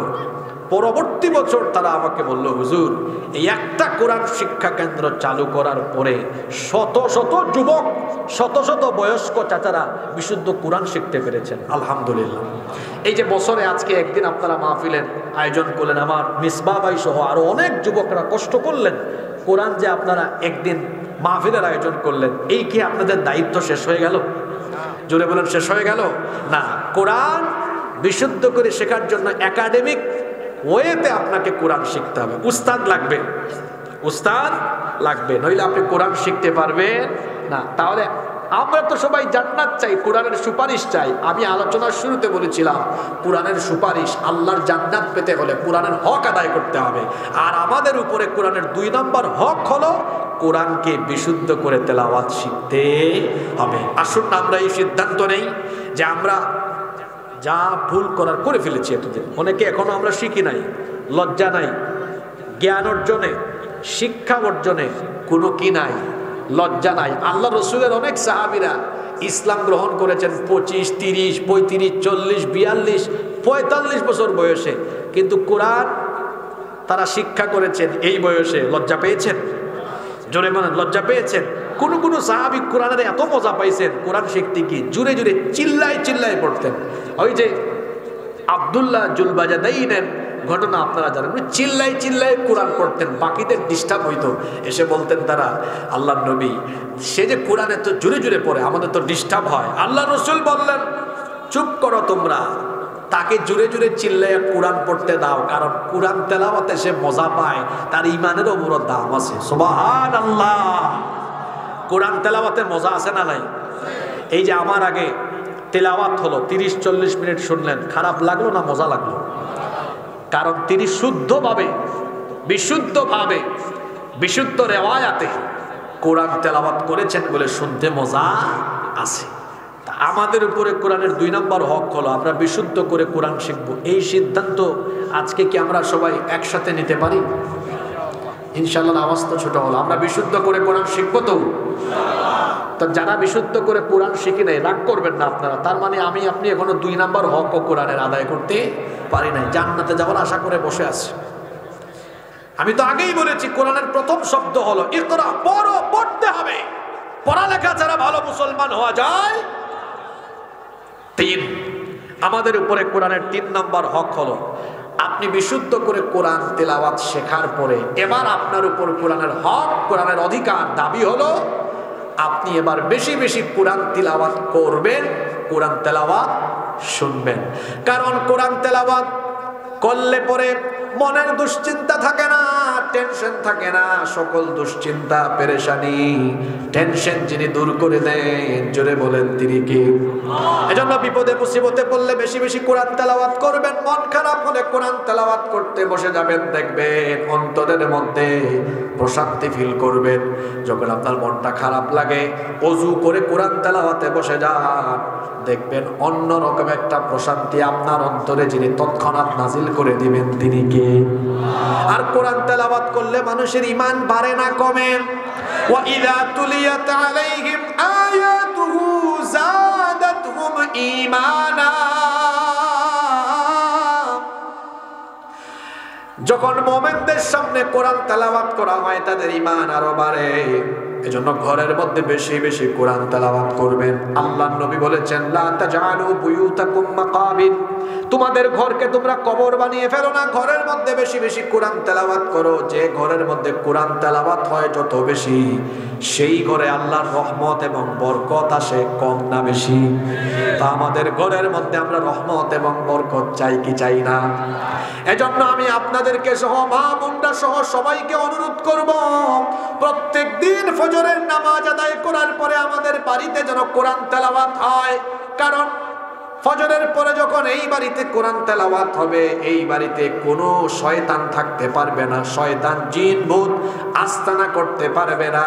যেই বাড়িতে কোরআনের তেলাওয়াত হবে সেই বাড়িতে আল্লাহর রহমত থাকবে। বেশি বেশি করে বাড়িতে কোরআন তেলাওয়াত করবেন। যেই বাড়িতে কোরআন তেলাওয়াত হয় সেই বাড়িতে শয়তান থাকতে পারে না, শয়তান সেই বাড়ি থেকে পালিয়ে যায়। আল্লাহু আকবার। আর যেই বাড়িতে কোরআন তেলাওয়াত হয় না ওই বাড়িতে জিন ভূত শয়তানের আস্তানা থাকে। এই জন্য বাড়িকে আমরা নিরাপদ, শান্তিময় এবং আল্লাহর রহমত এবং বরকতওয়ালা একটি বাড়ি যদি আমরা পেতে চাই, সেই বাড়ির মধ্যে আমরা কোরআন তেলাওয়াত করব কম না বেশি? আসতে বলবেন না, জোরে বলেন কম না বেশি? তাহলে আমাদের উপর কোরআনের 3 নম্বর হক হলো কোরআন বিশুদ্ধ করে শেখার পরে বেশি বেশি তেলাওয়াত করা এবং শোনা। কোরআন তেলাওয়াতের পাশাপাশি বেশি বেশি কোরআন তেলাওয়াত শুনবেন। অনেকে আছে গান শুনে সময় কাটায়। জিজ্ঞেস করলাম ভাই গান শোনেন কেন? কয় হুজুর একটু বিনোদন নেই। বিনোদনের জন্য গান শুনবেন না, ইউটিউবে গিয়ে কোরআন তেলাওয়াত শুনবেন। কারণ কোরআন তেলাওয়াত শুনলে আপনার অন্তরটাকে যিনি নরম করে দিবেন, অন্তরটাকে যিনি প্রশান্ত দিয়ে ভরপুর করে দিবেন তিনি কে? আমাদের উপরে কোরআনের 4 নম্বর দাবি হলো যখন আপনি কোরআন বিশুদ্ধ করে শিখলেন, তেলাওয়াত করেন, এবার 4 নাম্বার, এবার আপনার কত নম্বরে আসলাম? 4। এবার আপনার 4 নাম্বার হক হলো, 4 নাম্বার দাবি হলো এবার আপনি আপনার অধীনস্থদেরকে কোরআন শিক্ষা দেওয়ার ব্যবস্থা করবেন। আপনার ছেলে আপনার মেয়ের জন্য কোরআন শিক্ষা এর ব্যবস্থা করে দেওয়ার দায়িত্ব হলো আপনি বাবা হিসাবে আপনার, মা হিসাবে আপনার। আপনাদের ছেলে মেয়েকে আপনারা সবার আগে কোরআন শিক্ষা দিবেন। একটা ছেলে বা একটা মেয়ে যখন ছোট্ট থাকে, শিশু অবস্থায়, সবার আগে তাকে কোরআন শিক্ষা দিতে হবে। মুসলমানের সন্তান সবার আগে কোরআন শিখবে, ইংরেজি শিখবে, বিজ্ঞান শিখবে, সবই দরকার আছে। কারণ দুনিয়াতে চলতে গেলে সব বিষয় সম্পর্কে জ্ঞান থাকার দরকার আছে না নাই? কিন্তু সবার আগে যেই জ্ঞান, যেই শিক্ষা সন্তানকে দিতে হবে সেই শিক্ষা হলো কোরআনের শিক্ষা। জোরে বলেন কিসের শিক্ষা? কোরআনের শিক্ষা যদি সন্তানকে প্রথমে দেন, এরপরে এই সন্তান যদি ডাক্তার হয়, ইঞ্জিনিয়ার হয়, লয়ার হয়, ব্যারিস্টার হয়, কোনো অসুবিধা নাই, এটা আল্লাহওয়ালা হবে, দিনের পথে থাকবে। কিন্তু কোরআন যদি শিক্ষা না দেন, কোরআন শিক্ষার অভাবে দেখা যাবে এটা ডাক্তার হলেও কসাই ডাক্তার হবে, ইঞ্জিনিয়ার হলেও দেখা যাবে কোরআনের শিক্ষার অভাব থাকার ফলে রডের জায়গায় বাঁশ ঢুকায়া দিবে। এজন্য সবার আগে সন্তানকে কি শিক্ষা দিতে হবে? সবাই বলেন, কি শিক্ষা দিতে হবে? আপনার সন্তানকে কোরআন শিক্ষা দেন। এই সন্তান যখন বিশুদ্ধ করে কোরআন তেলাওয়াত করবে, বিশুদ্ধ নিয়মে নামাজ আদায় করবে, আপনি দুনিয়া থেকে যাওয়ার আগে যদি আপনি দেখেন আপনার সন্তান 5 ওয়াক্ত নামাজে যায়, বাড়িতে তেলাওয়াত করে, আপনার সন্তানের জবানের তেলাওয়াত যদি আপনার নিজের কানে শোনেন, এত প্রশান্তি লাগবে, এত ভালো লাগবে। আপনার সন্তান আপনাকে ইনকাম করে বছরে 1 কোটি টাকা দিলে যত আনন্দ লাগবে, আপনার সন্তানের তেলাওয়াত আপনি নিজের কানে শুনলে তার থেকে আরো বেশি ভালো লাগবে। ভালো লাগবে না খারাপ লাগবে? আপনি যখন মারা যাবেন, কোন আলেমকে এনে আপনার জানাজা দেওয়া লাগবে না। আপনার নিজের সন্তান যখন জানাজায় দাঁড়িয়ে যাবে, বলেন তো সেই জানাজার চিত্র অন্যরকম হবে কি হবে না? একজন আলেম যখন এসে আপনার জানাজা ইমামতি করবেন, ওনার চক্ষু দিয়ে পানি বের হবে না, কিন্তু আপনার নিজের সন্তান যখন আপনার জানাজায় দাঁড়িয়ে যাবে, জানাজার নামাজের প্রতিটা তাকবীর দেওয়ার সময় তার কলিজা ফেটে যাবে, চক্ষু থেকে মনের অজান্তে পানি বের হয়ে যাবে। আপনার এই কোরআনওয়ালা নেককার সন্তান, তার চোখের পানির এত দাম আল্লাহর কাছে, বঙ্গোপসাগরের পানি দিয়ে প্রশান্ত আর আটলান্টিক মহাসাগর, এমনকি দুনিয়ার সব সাগর আর মহাসাগরের পানি দিয়ে জাহান্নামের আগুন নেভানো যাবে না। কিন্তু আপনার কোরআনওয়ালা সন্তানের চোখের পানির এত দাম আল্লাহর কাছে, আপনার এই সন্তান যখন চক্ষু থেকে 2 ফোঁটা পানি বের করবে, এই পানি নাকের ডগায় আসার আগে 2 ফোঁটা চোখের পানি দিয়ে আল্লাহ আপনার জন্য জাহান্নামের আগুনকে চিরদিনের জন্য নিভায়া দিবে। এই জন্য এইরকম সন্তান আমরা চাই কি চাই না? আরো জোরে বলেন, চাই কি চাই না? তাহলে বলেন তো, আমরা সন্তানদেরকে সবার আগে কি শিখবান যে তাদের সন্তান কোরআনওয়ালা হয়েছে? আল্লাহু আকবার। মানুষ যখন মারা যায়, আল্লাহর নবী বলেছেন, মারা যাওয়ার পরে মানুষের সকল আমলের ধারা বন্ধ হয়ে যায়, কিন্তু 3টা আমলের সওয়াব মানুষ কবরে গিয়েও পায়। একটা হলো সদকায়ে জারিয়া, সদকায়ে জারিয়া করে গেলে কবরে যাওয়ার পরেও সওয়াব পাবেন। 2 নম্বর হচ্ছে ইলমুন ইউনতাফাউ বিহ, যদি আপনি এমন জ্ঞানের অধিকারী হন, আপনার অর্জিত জ্ঞান দিয়ে যদি মানুষকে উপকার দিয়ে যান, বক্তব্য দ্বারা, লেখনী দ্বারা, কিংবা অন্যান্য ভাবে আপনার জ্ঞানের মাধ্যমে যদি মানুষের উপকৃত হয়, উপকার পায়, কবরে যাওয়ার পরে আপনি সওয়াব পাবেন। যেমন ইমাম বুখারী রাহমাতুল্লাহ আলাইহি দুনিয়াতে নাই, শত শত বছর আগে চলে গিয়েছেন, কিন্তু তার অনেক লিখনী, অনেক খেদমত এখনো দুনিয়াতে আছে না নাই? এটা হলো এমন একটা খেদমত, তিনি কবরে যাওয়ার পরেও এখন সওয়াব এখনো পান। আরেকটা হলো ওয়ালাদুন সালিহুন ইয়াদউ লাহু, নেককার সন্তান, যে সন্তান তার মা বাবার জন্য দোয়া করবে। আপনি যদি নেককার সন্তান রেখে যান, এই নেককার সন্তান যত নেক আমল করবে, এর একটা পার্সেন্টেজ আল্লাহ আপনার আমলনামায় কবরে পৌঁছে দিবে। আমরা এই সুযোগ চাই কি চাই না? জোরে বলেন, চাই কি চাই না? তাহলে সন্তানদেরকে সবার আগে আপনারা কি শিক্ষা দিবেন? জোরে বলেন, কি শিক্ষা দিবেন? রাজি আছেন সবাই? রাজি আছেন? এই এলাকায় কি সকালবেলা মক্তব আছে? সাবাহি মক্তব আছে? মাশাআল্লাহ। মক্তবে সন্তানকে পাঠাবেন, নুরানি মাদ্রাসায় পাঠাবেন। সুযোগ থাকলে সন্তানকে আগে হাফেজ বানাবেন, কারি বানাবেন, এরপরে ডাক্তার বানান, ইঞ্জিনিয়ার বানান, ব্যারিস্টার বানান, কোনো অসুবিধা নাই। কিন্তু সবার আগে কি শিক্ষা দিতে হবে? জোরে বলেন, কি শিক্ষা দিতে হবে? আপনারা আপনাদের সন্তানদেরকে কোরআন শিক্ষা দিবেন তো? এটা আপনাদের উপরে। কোরআনের কয় নাম্বার হক? জোরে বলেন, কয় নাম্বার? আচ্ছা, আপনাদের কষ্ট হচ্ছে নাকি? এই তো শেষ। কোরআনের মোট দাবি কয়টা? 9টা। বলছি কয়টা?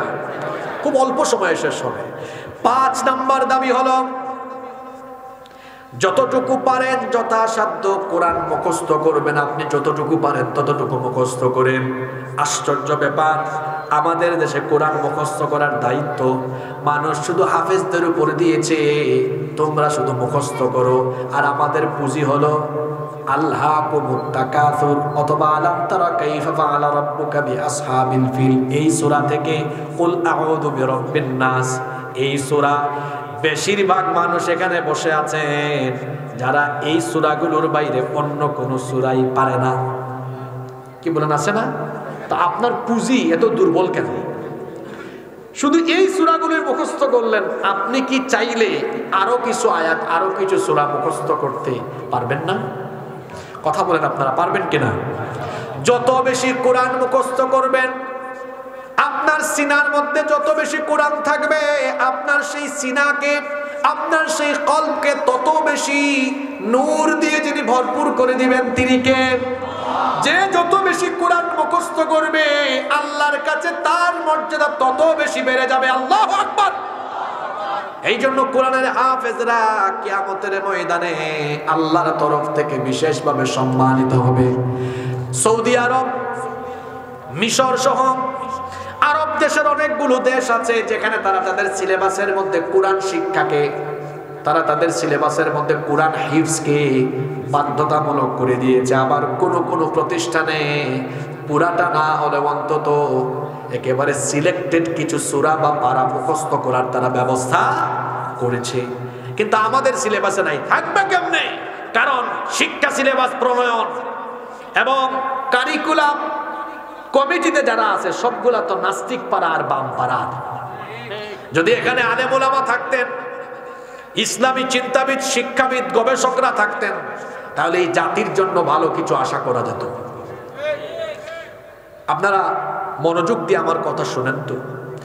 আমরা কি চাইলে আমাদের সিলেবাসকে এভাবে সাজাতে পারতাম না যে প্লে, নার্সারি, ক্লাস 1, 2 এতটুকু পর্যন্ত 4 বছরে একটা বাচ্চা, আপনারা কায়দা বুঝেন তো? কায়দা সিফারা বুঝেন না?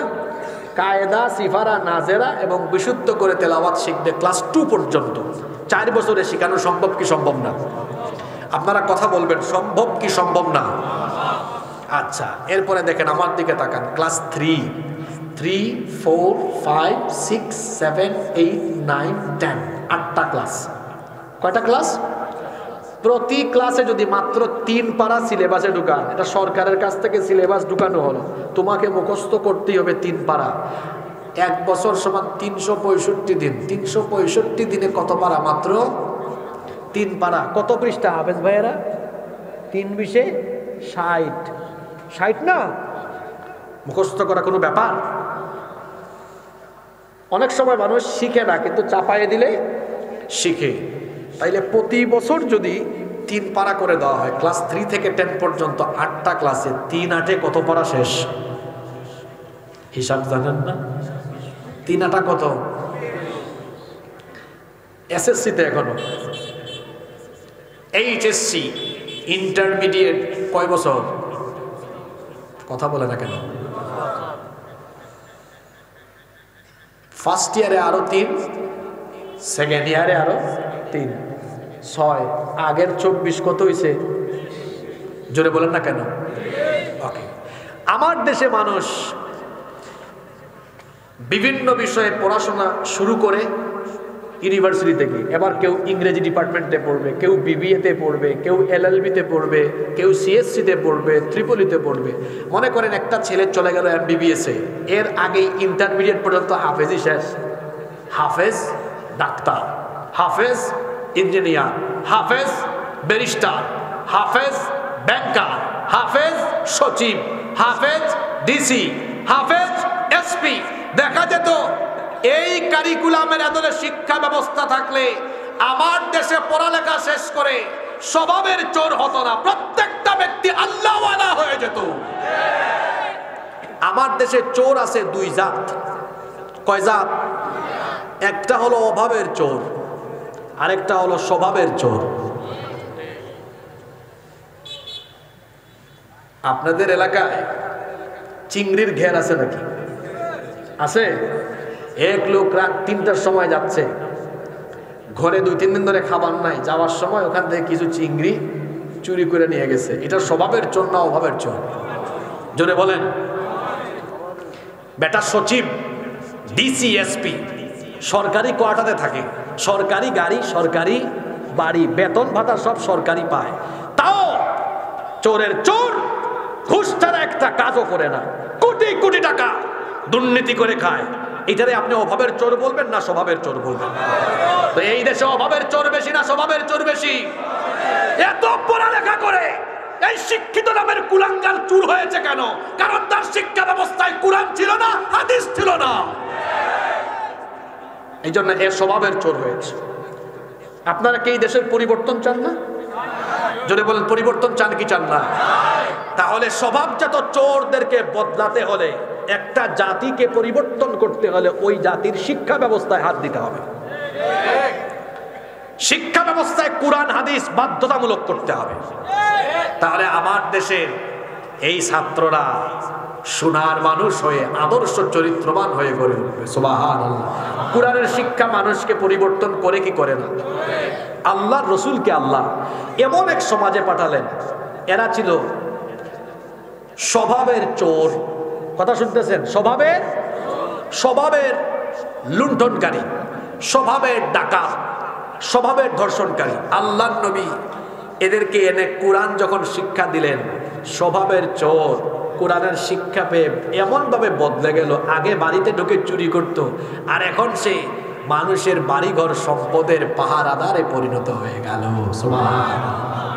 আগে ছিল নারীর ইজ্জত লুণ্ঠনকারী, কোরআনের শিক্ষা পেয়ে হয়ে গেছে নারীর ইজ্জত আর সম্ভ্রমের পাহারাদার। সুবহানাল্লাহ। তাহলে কোরআনের শিক্ষা দিয়ে সোনার মানুষ তৈরি করা যায়, আদর্শ চরিত্রবান মানুষ তৈরি করা যায়। কোরআনের শিক্ষা লাগবে। কোরআন মুখস্থ করেন। কোরআন মুখস্থ করা সহজ না কঠিন? আপনারা কথা বলেন না, সহজ না কঠিন? ইউনিভার্সিটির একটা ছাত্রকে আনেন, তোমার যে এতগুলা বই, একটা বই শুরু থেকে শেষ পর্যন্ত মুখস্থ শোনাইতে পারবে? 10 বছরের একটা বাচ্চা হাফেজি মাদ্রাসা থেকে আনেন, বাবা তুমি কি এই কোরআন শরীফ পুরাটা মুখস্থ শোনাইতে পারবে? কি মনে হয়?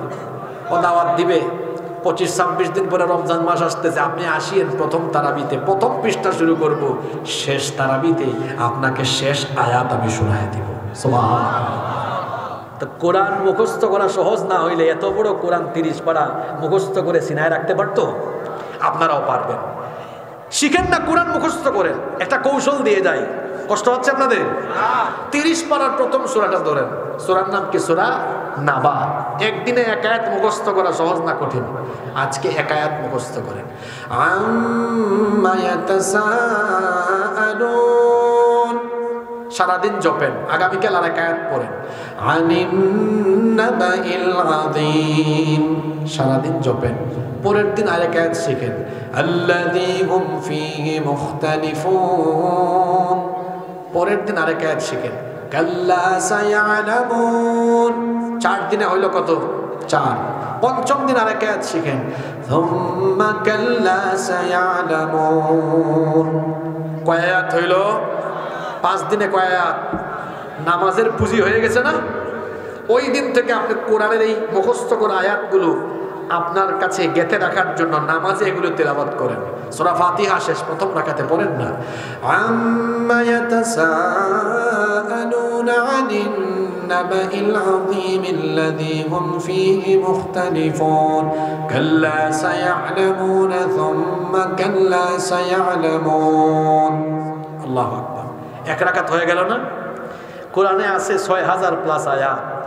চেষ্টা করলে আমরা সবাই 1000, 2000, 3000 আয়াত এভাবে চেষ্টা করলে মুখস্থ করতে পারতাম কি পারতাম না? কোরআন যথাসাধ্য মুখস্থ করা, এটাও কোরআনের একটা অন্যতম হক। এই দাবি আমরা পূরণ করতে পারবো তো ইনশাআল্লাহ? নাম্বার 6 নাম্বার, আমাদের উপরে কোরআনের 6 নাম্বার দাবি হলো শুধু তুতা পাখির মতো কোরআন পড়বেন আর মুখস্থ করবেন, এটা আপনার দায়িত্ব নয়, বরং যা পড়েন তা বোঝারও চেষ্টা করতে হবে। কারণ কোরআন শুধু তেলাওয়াতের জন্য নাজিল হয় নাই। আল্লাহ তাআলা বলছেন, কিতাবুন আনজালনাহু ইলাইকা মুবারাকুন লিয়াদাব্বারু আয়াতিহি ওয়া লিয়াতাযাক্কারা উলুল আলবাব। আমি আপনার কাছে এই বরকতময় কিতাব নাজিল করেছি যাতে তারা এই কিতাবের আয়াতগুলো নিয়ে চিন্তা ভাবনা করে গবেষণা করে। আল্লাহ বলছেন, আফালা ইয়াতাদাব্বারুনাল কুরআন আম আলা কুলুবিন আকফালুহা, কি হলো তোমাদের? কেন তোমরা আল্লাহর কালাম, আল্লাহর কিতাবের আয়াতগুলো বুঝার উপলব্ধি করার চেষ্টা করো না? কেন এটা বুঝে পড়ার চেষ্টা করো না? তোমাদের অন্তরে কি তালা লেগেছে নাকি? জিজ্ঞেস করছেন, প্রশ্ন করছেন সরাসরি কে?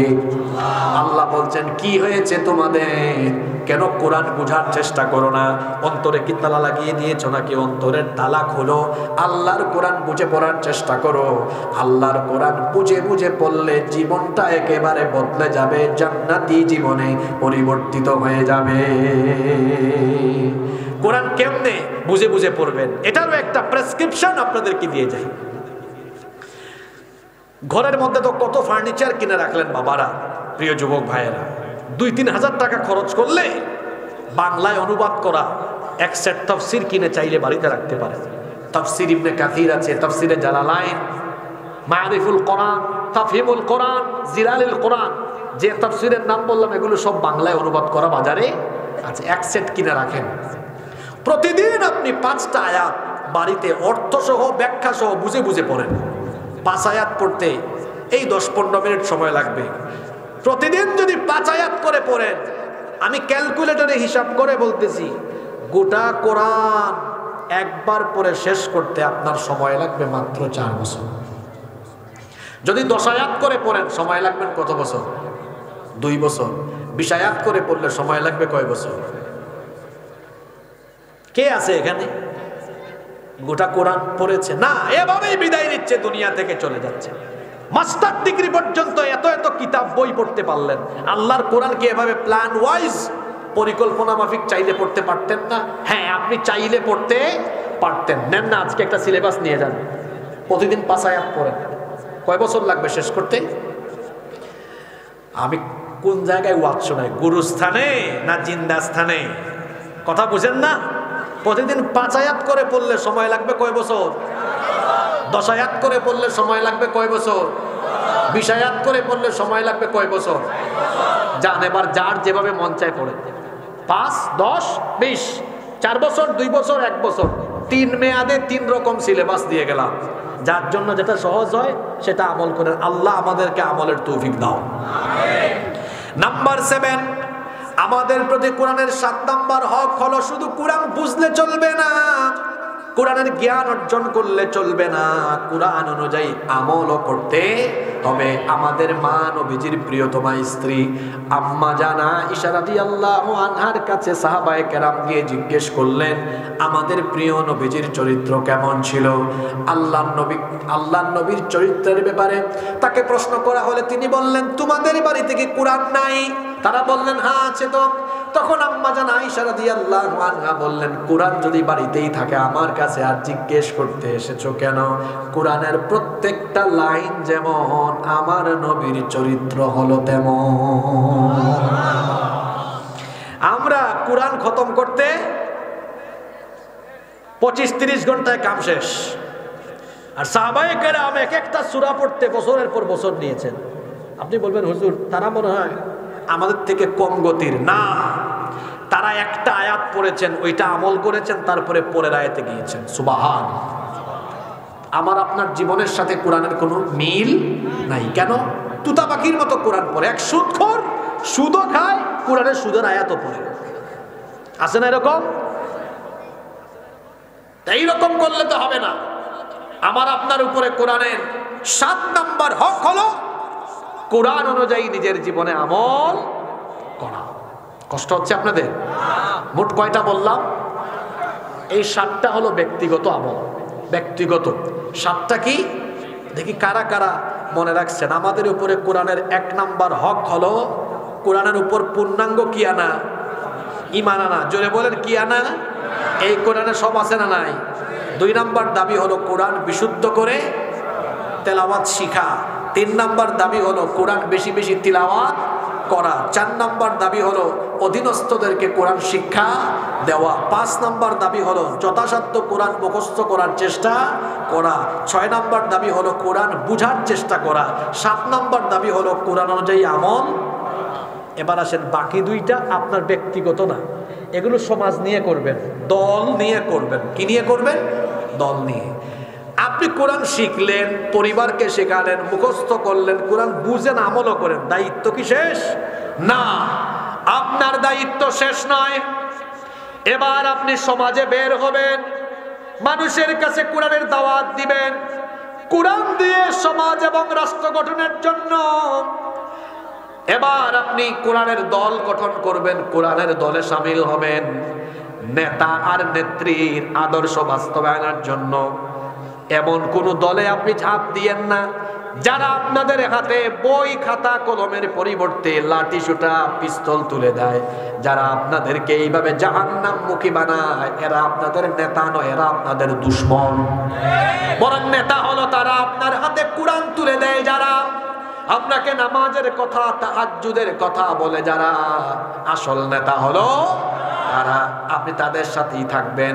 এজন্য আল্লাহ বলেছেন, ওয়াল তাকুম মিনকুম উম্মাতুন ইয়াদউনা ইলাল খায়রি ওয়া ইয়ামুরুনা বিল মা'রুফি ওয়া ইয়ানহাউনা আনিল মুনকার ওয়া উলাইকা হুমুল মুফলিহুন।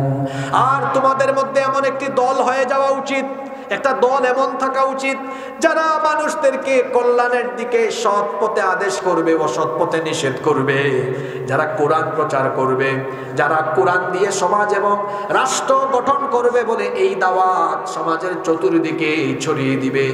যারা তাদের কথায়, যারা তাদের দাওয়াতে কোরআন প্রচার করে, সেই দাওয়াতের চাইতে, সেই বক্তব্য, সেই কথার চাইতে উত্তম কথা, উত্তম দাওয়াত আর দুনিয়ায় হতে পারে। এজন্য আল্লাহ তাআলা বলেছেন, ওয়ামান আহসানু কওলাম মিম্মান দাআ ইলাল্লাহি ওয়া আমিলা সালিহান ওয়া ক্বালা ইন্নানি মিনাল মুসলিমিন। তার কথার চাইতে আর কার কথা উত্তম হতে পারে, যে তার কথা দিয়ে মানুষকে আল্লাহর দিকে আহ্বান করে আর যে ঘোষণা দেয়, আমি মুসলমানদের একজন। আমরা মানুষকে নেতা নেত্রীর দিকে ডাকবো না, মানুষকে ডাকবো কার দিকে? আসতে বলবেন না, জোরে বলেন, কার দিকে? যুবক ভাইদেরকে বলবো, এই যৌবন বয়সে কারো চামচামি করো না, কারণ যৌবন কোন নেতা নেত্রীর চামচামি করার জন্য দেওয়া হয় নাই। এই যৌবন দেওয়া হয়েছে আল্লাহর জমিনে আল্লাহর দ্বীন কায়েম করবার জন্য। এই জন্য যৌবনের নেয়ামত কোন নেতা খেতার পেছনে গিয়ে নষ্ট করে দিও না, বরং এই যৌবন আমরা ওয়াকফ করে দিব আল্লাহর পথে, রসুলের পথে। আল্লাহর পথে, রসুলের পথে যৌবন দিবে যারা, আল্লাহর জান্নাত এবং রসুলের সুপারিশ পেয়ে যাবে তারা। সুবহানাল্লাহ।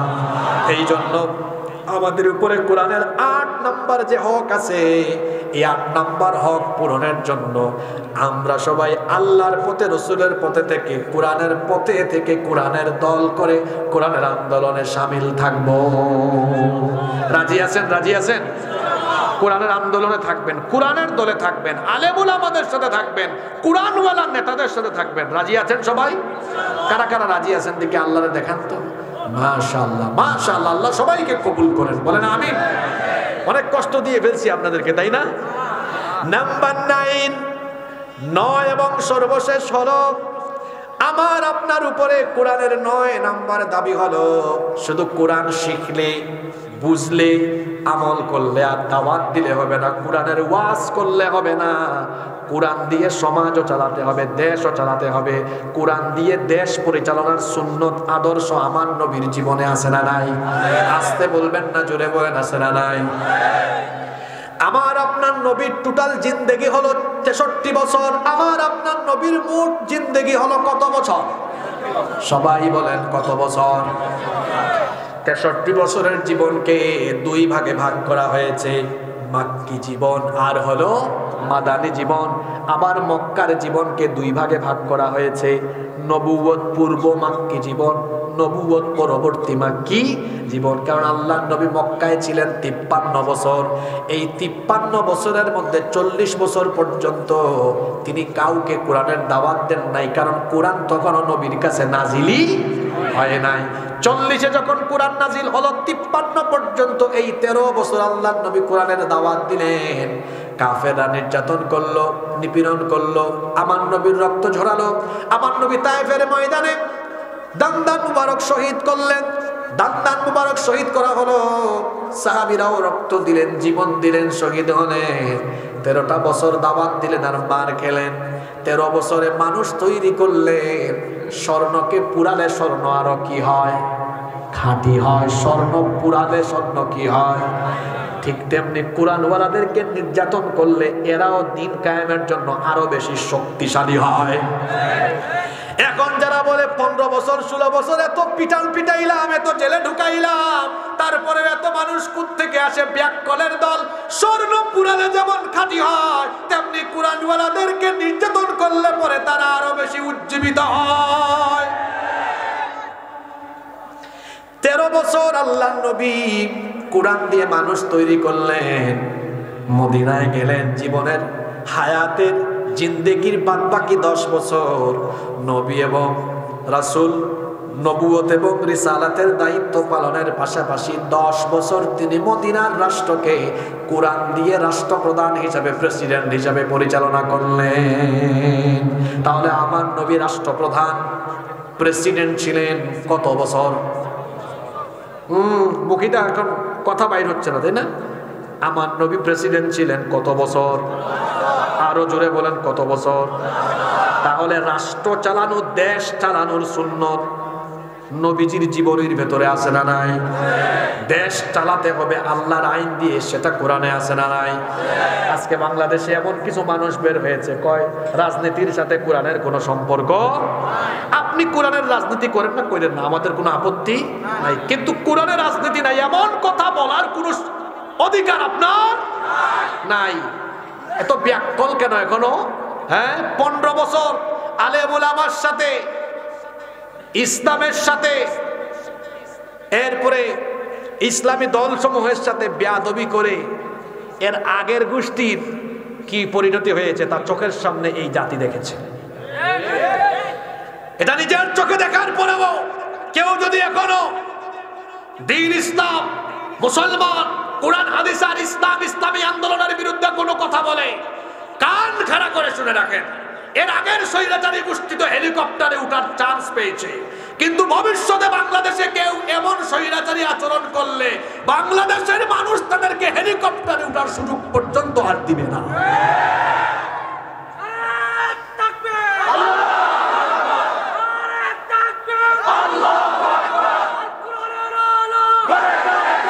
কিসের ঘরে ঘরে জানো? আল কোরআনের আলো কোথায় জানো? আপনারা একমত না দ্বিমত? বাংলাদেশে 68,000 গ্রাম আছে। এখন 68,000 গ্রামে আমরা 68,000 হুজুর যদি আজকে এক রাতে ওয়াজ করি, আজকে ফজরের নামাজে সবাই চলে যাবে? কথা বুঝেন নাই কেন? আজকে ইনশাআল্লাহ কই, কি বুঝছেন আপনি? আবার বলি, বাংলাদেশে 68,000 গ্রাম আছে। যদি 68,000 গ্রামে 68,000 হুজুর ওয়াজ করে, এক রাতের ওয়াজে কি আজকে ফজরের নামাজে সবাই চলে যাবে? বলেন যাবে? কিছু যাবে, কিছু যাবে না। এই কোরআনকে ওয়াজের মঞ্চে, মাহফিলের মঞ্চে যেমন রেখেছেন, ওই পার্লামেন্টেও ঢুকায় দেন। ওখান থেকে যখন আইন হবে নামাজে না গেলে বেতের বাড়ি হবে।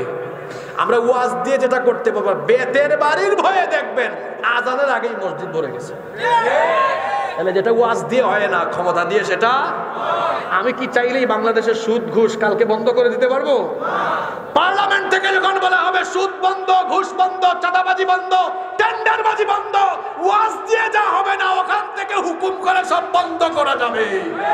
এজন্য কোরআন শুধু মসজিদ, মাদ্রাসার মাহফিলের মঞ্চ নয়, এই কোরআনকে দেশ পরিচালনার সর্বোচ্চ জায়গায় নিয়ে যেতে হবে। এটা হলো আমাদের উপরে কোরআনের হক। সেই কোরআনকে আমরা রাষ্ট্র পরিচালনায় দেখতে চাই কি চাই না? এই কোরআনকে আমরা রাষ্ট্র পরিচালনায় দেখতে চাই কি চাই না? বাংলাদেশ স্বাধীন হওয়ার পরে 54 বছর ধরে এই দেশে শুধু চুরি ডাকাতি চলে, দুর্নীতি চলে, লুটপাট চলে। যে যখন ক্ষমতায় যায় আঙ্গুল ফুলে কলা গাছ হয়ে যায়। আমরা এরকম চুরি ডাকাতি দুর্নীতি আর দেখতে চাই না। আমরা যদি বাংলাদেশকে ন্যায়, ইনসাফ আর বাংলাদেশকে যদি আমরা ন্যায় ইনসাফের আদলে একটি কল্যাণমুখী রাষ্ট্র হিসেবে পেতে চাই, নেতা নেত্রীদের আদর্শকে লাথি দিয়ে ডাস্টবিনে ফেলে আল্লাহর কোরআনের আইনকে সংসদ পর্যন্ত নিয়ে যেতে হবে। সবাই রাজি আছেন? মাশাআল্লাহ। এই মোট কয়টা দাবির কথা বললাম? আপনারা স্লো হয়ে গেলেন। ওয়াজ করলাম 1.5 ঘন্টা আমি, আর ক্লান্ত হইলেন আপনারা। আশ্চর্য ব্যাপার। হ্যাঁ, আপনারা খাইয়া আসছেন সবাই? আচ্ছা, রাতে খাইয়া আসেন নাই? কে কে হাত তুলেন তো। তোমারও কাছে নাকি?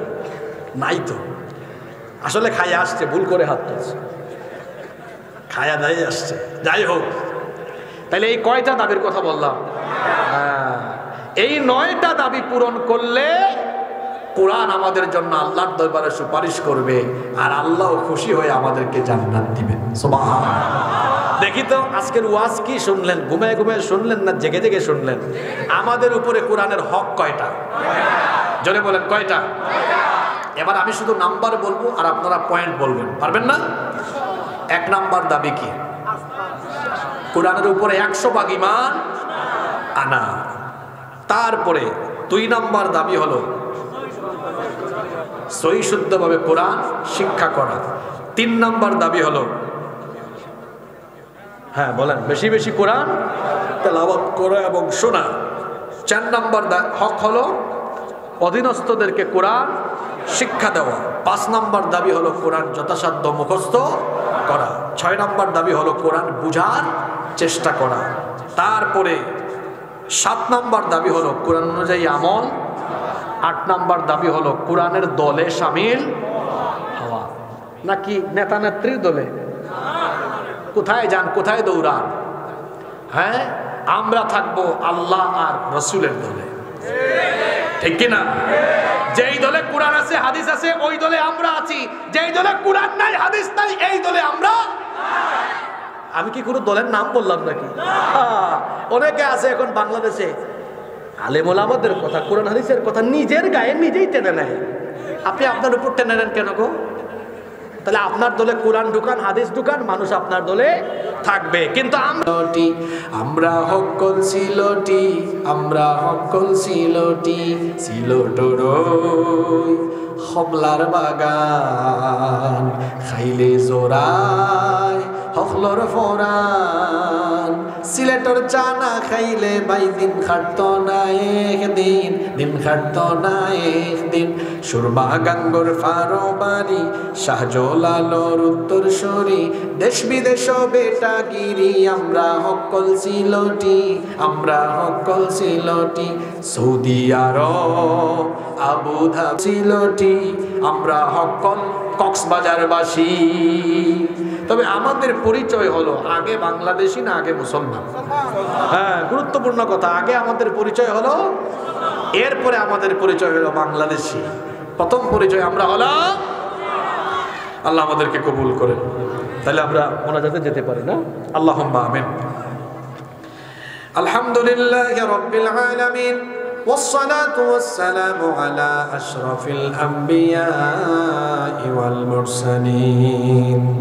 ربنا ظلمنا أنفسنا وإن لم تغفر لنا وترحمنا لنكونن من الخاسرين. ربنا لا تزغ قلوبنا بعد إذ هديتنا وهب لنا من لدنك رحمة إنك أنت الوهاب. رب العالمين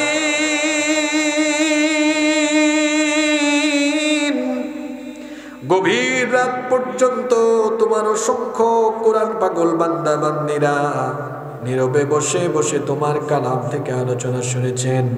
রব্বুল আলামিন, গভীর এই রাতে আমরা যারা তোমার দরবারে হাত তুলেছি, জীবনে কম হোক বেশি হোক সবাই আমরা গুনাহ করে ফেলেছি। ও মালিক, আমরা জানি আমাদের গুনাহের পরিমাণ অনেক বেশি, কিন্তু আমরা তো এটাও জানি আমাদের গুনাহের চাইতে তোমার দয়ার পরিমাণ আরো বহু গুণে বেশি। রব্বুল আলামিন, আমাদের গুনাহের দিকে না তাকিয়ে তোমার রহমতের দিকে নজর দিয়ে আমাদের জীবনের ছোট বড় জানা অজানা যত গুনাহ আছে দয়া করে সব গুনাহ তুমি মাফ করে দাও রব্বুল আলামিন। আমাদের স্ত্রী সন্তান পরিবার বর্গ সবাইকে তুমি ক্ষমা করে দাও রব্বুল আলামিন। আমাদের কলিজার টুকরা বাবা মাকে তুমি ক্ষমা করে দাও। আমাদের যাদের কলিজার টুকরা বাবা মা আমাদেরকে এতিম করে দিয়ে কবরের বাসিন্দা হয়ে গিয়েছেন ও মালিক, আমাদের কবরবাসী আব্বা আম্মার কবরকে তুমি জান্নাতুল ফেরদাউস বানিয়ে দাও। আমাদের যাদের বাবা মা জীবিত আছেন নেক হায়াত বানিয়ে দাও। যতদিন তারা বেঁচে থাকবেন আমাদেরকে আমাদের আব্বা আম্মার খেদমত করার তৌফিক দান করে দাও। আল্লাহুম্মা গফিরলি ওয়া লিওয়ালিদাইয়া ওয়া কুর রাব্বিরহামহুমা কামা রাব্বায়ানি সগীরা রাব্বিরহামহুমা কামা রাব্বায়ানি সগীরা। রব্বুল আলামিন আমাদের আত্মীয় স্বজন যারা কবরে চলে গিয়েছেন তাদেরকে মাফ করে দাও। এই এলাকায় কবরস্থানে যত মুর্দেগান শহীদ সবার কবরের আযাব তুমি মাফ করে দাও রব্বুল আলামিন। আমাদের মধ্যে যারা অসুস্থ তাদেরকে শিফা দান করে দাও। আমাদের অভাব অনটন দূর করে দাও। আমরা যে যে সমস্যায় আটকে আছে সমাধানের ব্যবস্থা করে দাও রব্বুল আলামিন। আজকের এই মাহফিলকে তুমি কবুল আর মঞ্জুর করে নাও। এই মাহফিল বাস্তবায়নের জন্য আমার কলিজার টুকরা যুবক ভাইয়েরা এলাকার মুরব্বী বাবারা সবাই মিলেমিশে ঐক্যবদ্ধ হয়ে কত কষ্ট করেছেন, মেহনত করেছেন রব্বুল আলামিন। এই মাহফিল বাস্তবায়নের সাথে যারা সম্পৃক্ত দয়া করে সবার জীবনের গুনাহ খাতা তুমি মাফ করে দাও। যে যুবকেরা মাহফিলের জন্য পরিশ্রম করেছেন আল্লাহ প্রত্যেকটি যুবকের গুনাহ খাতা তুমি মাফ করে দাও। প্রত্যেকটি যুবক ভাইদের বাবা মাকে মাফ করে দাও। তাদের প্রত্যেককে তুমি দ্বীনের জন্য কবুল করে নাও। আমার প্রিয় ভাই মিসবা ভাই অনেক কষ্ট করেছে, আল্লাহ তুমি তাকে মাফ করে দাও। তার আব্বা আম্মাকে ক্ষমা করে দাও।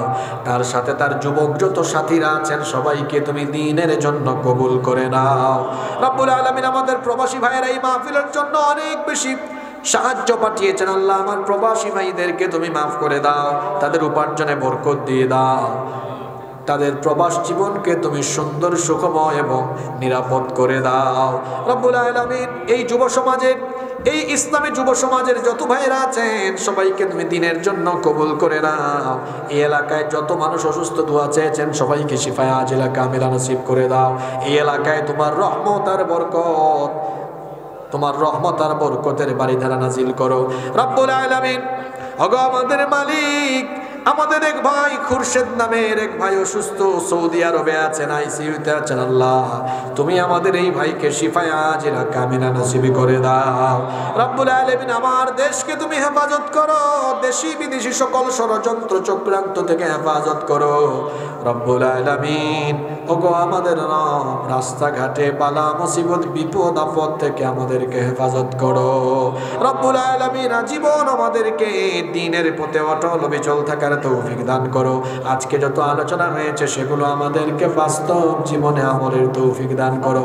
মাহফিলের সম্মানিত সভাপতি এবং অন্যান্য অতিথিবৃন্দ যারা আছেন আল্লাহ সবাইকে মাফ করে দাও। আমার ডানে বামে অনেক বিশিষ্ট ব্যক্তিবর্গ বসে আছেন আল্লাহ সবাইকে মাফ করে দাও। যত মানুষ মাহফিলের শুরু থেকে এখন পর্যন্ত বসেছিলেন আবার মোনাজাতেও যারা আমিন আমিন বলছেন আল্লাহ সকলের দিলের নেক বাসনা তুমি পূরণ করে দাও। বিফদ্লি সুবহান রাব্বিকা রাব্বিল ইজ্জাতি আম্মা ইয়াসিফুন ওয়া সালামুন আলাল মুরসালিন ওয়ালহামদুলিল্লাহি রাব্বিল আলামিন।